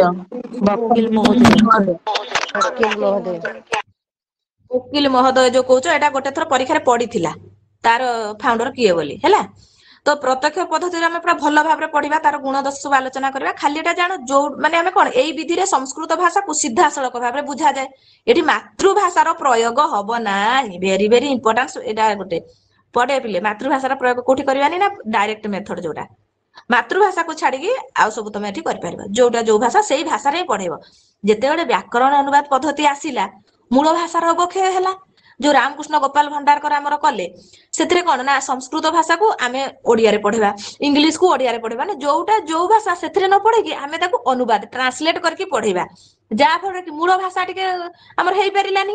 ସେଥିପାଇଁ ସାଙ୍ଗେ ସାଙ୍ଗେ ଓକିଲ ମହୋଦୟ ବା ତମର ମାନେ ସବୁ କଣ କଲେ ଆମେ ଡାଇରେକ୍ଟ ମେଥଡ ଟା ତାପରେ ଆଣିଲେ ନା ଆଉ ହେଲା। ଯୋଉଟା ପ୍ରତ୍ୟକ୍ଷ ପଦ୍ଧତି ଯୋଉ ଅନୁବାଦ ପଦ୍ଧତି ପରେ ପ୍ରତ୍ୟକ୍ଷ ପଦ୍ଧତି ତାପରେ ଆଣିଲେ କହିଲେ ଯୋଉଟା ଯୋଉ ଭାଷା ସେଇ ଭାଷାରେ ପଢିବା କେବଳ ମାତୃଭାଷାକୁ ଛାଡିକି ମାତୃଭାଷାର ପ୍ରୟୋଗ ଏଠି କରିବା ନାହିଁ। ସେଥିପାଇଁ ଡାଇରେକ୍ଟ ମେଥଡ ଆସିଲା।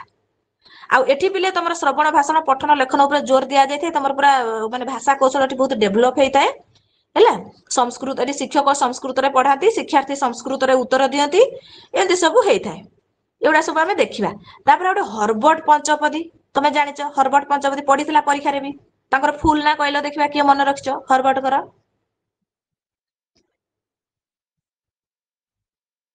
ହର୍ବର୍ଟ ଜାନ୍ ଫେଡରିକ। ହଁ ଏଇଥର ପଡିଥିଲା ନା ପରୀକ୍ଷାରେ ଏଲଟିଆର ରେ? ଆଜ୍ଞା ମ୍ୟାମ୍। ଆଜ୍ଞା। ତ ହର୍ବଟ ପଞ୍ଚପଦୀ ହଁ ଏଇ ଯୋଉ ହର୍ବଟ ପଞ୍ଚପଦୀ ବିଦ୍ୟା ତ ପଢେଇଲା ବେଳେ କହିବି ଟିକେ ଶୁଣିଦିଅ ଖାଲି। ଯୋଉ ଜାନ୍ ଫେଡରିକ ହର୍ବଟ କହୁଛ ସେ ଜଣେ ଶିକ୍ଷା ଶାସ୍ତ୍ରୀ ଜଣେ ମନୋବୈଜ୍ଞାନିକ ଜଣେ ଦାର୍ଶନିକ ସିଏ ହେଲା। ତ ଫାଷ୍ଟ ତାଙ୍କର କଣ ଥିଲା ନା ଏଇ ଯୋଉ ପାଠ୍ୟ ଯୋଜନାକୁ ନେଇକି ସେମାନେ ସବୁ ଏଇ ବିଧି ସବୁ ଲେଖିଥିଲେ। ଫାଷ୍ଟ ପିଲେ ତାଙ୍କର ଫାଷ୍ଟ ଆକ୍ଚୁଆଲି ଥିଲା 4ଟା ଫାଷ୍ଟ ସ୍ପଷ୍ଟତା, ସମ୍ବନ୍ଧତା, ଆଉ ଗୋଟେ ଥିଲା ତାଙ୍କର ବ୍ୟବସ୍ଥା, ଆଉ ଗୋଟେ ବିଧି। କିନ୍ତୁ ତାଙ୍କର ଯୋଉ ଶିଷ୍ୟ ସିଲର ବା ଜିଲର କୁହାଯାଏ, ଆଉ ଗୋଟେ ରିନ୍ ବା ରାଇନ୍ କୁହାଯାଏ, ସିଏ ତାଙ୍କୁ 5ଟା କରିଦେଲେ। ଯୋଉ ସ୍ପଷ୍ଟତାକୁ ସିଏ ପ୍ରସ୍ତାବନା, ପ୍ରସ୍ତୁତିକରଣ କରିଦେଲେ। ତାପରେ ଯୋଉ ପ୍ରସ୍ତୁତିକରଣ ଗୋଟେ ଆସିଲା, ତାପରେ ତୁଳନା, ନିୟମୀକରଣ ବା ସାମାନ୍ୟକରଣ, ପ୍ରୟୋଗ, ଏମିତି 5ଟା ସିଏ କରିଦେଇଛନ୍ତି ହେଲା। ଏଇଟା ପଢିଲା ବେଳକୁ ଭଲ ଭାବରେ ପଢିବା, ଆଜି ଖାଲି ଓଭରଅଲ ତମକୁ କହୁଛି। ତାପରେ ପିଲା ଆସିଲା କଣ, ବିଶ୍ଳେଷଣ ବିଧି ଗୋଟେ ଆସିବ। ବିଶ୍ଳେଷଣ ବିଧି କଣ, ପୁରା ବିଶ୍ଳେଷଣ କରିକି ତମକୁ ପଢାଯିବ, ପୁରା ବିଶ୍ଳେଷଣ କରାଯିବ, ଶବ୍ଦ, ବିଭକ୍ତି, ଧାତୁ, କ୍ରିୟା ସବୁ କିଛି। ଆଉ ଗୋଟେ ପିଲା ତମର ସଂରଚନା ବିଧି, ଏଗୁଡା ସବୁ ଯାଉଛି କୋଉଥିରେ, ଗୋଟେ ସମବାୟ ବିଧି। ସମବାୟ ବିଧି ହଉଛି କୋଅପରେଟିଭ ମେଥଡ, ଇଏ ସବୁ ଯାଉଛି ତମର ଆଧୁନିକରେ। ଆଉ ଗୋଟେ ସବୁ ମୂଲ୍ୟାଙ୍କନ ବିଧି, ମୂଲ୍ୟାଙ୍କନ କରାଯିବ ପ୍ରକୃତରେ ପିଲା କେତେ ପଢିଲେ, କେତେ ବୁଝିଲେ। ମୁଁ ଯେହେତୁ କାରକ ପୁରା ପଢେଇଲି, ପ୍ରଥମରୁ ସପ୍ତମ ପଢେଇଲି, ତାପରେ ଗୋଟେ ମୂଲ୍ୟାଙ୍କନ କଲି, ଦେଖିବା ପିଲା କେତେ ସେଥିରେ କରୁଛନ୍ତି। କିନ୍ତୁ ଏବେ ଯୋଉ ନୂଆ ନୂଆ ପିଲା ସବୁ ଆଡମିସନ ହେଇଛ, ଟିକେ ତମର ମାର୍କ କମିଗଲା। ପୂର୍ବରୁ ଯୋଉ ପିଲା ମାନେ ପୁରା ଅଛନ୍ତି, ମାନେ ପ୍ରଥମରୁ ସପ୍ତମୀ ଯାଏ, ଯୋଉ ପିଲା ବି ନୂଆ ବି ଜଏନ ହେଇଛନ୍ତି ବି ଭଲ ମାର୍କ ରଖିଛନ୍ତି, କାହିଁକିନା ସେ ରେକର୍ଡିଂ କ୍ଲାସ ପୁରା ଦେଖିଦେଲେ ପ୍ରଥମରୁ ସପ୍ତମୀ ଯାଏ, ଦେଖିକି ସେ ବହୁତ ପିଲା ଠିକ କରିଛ।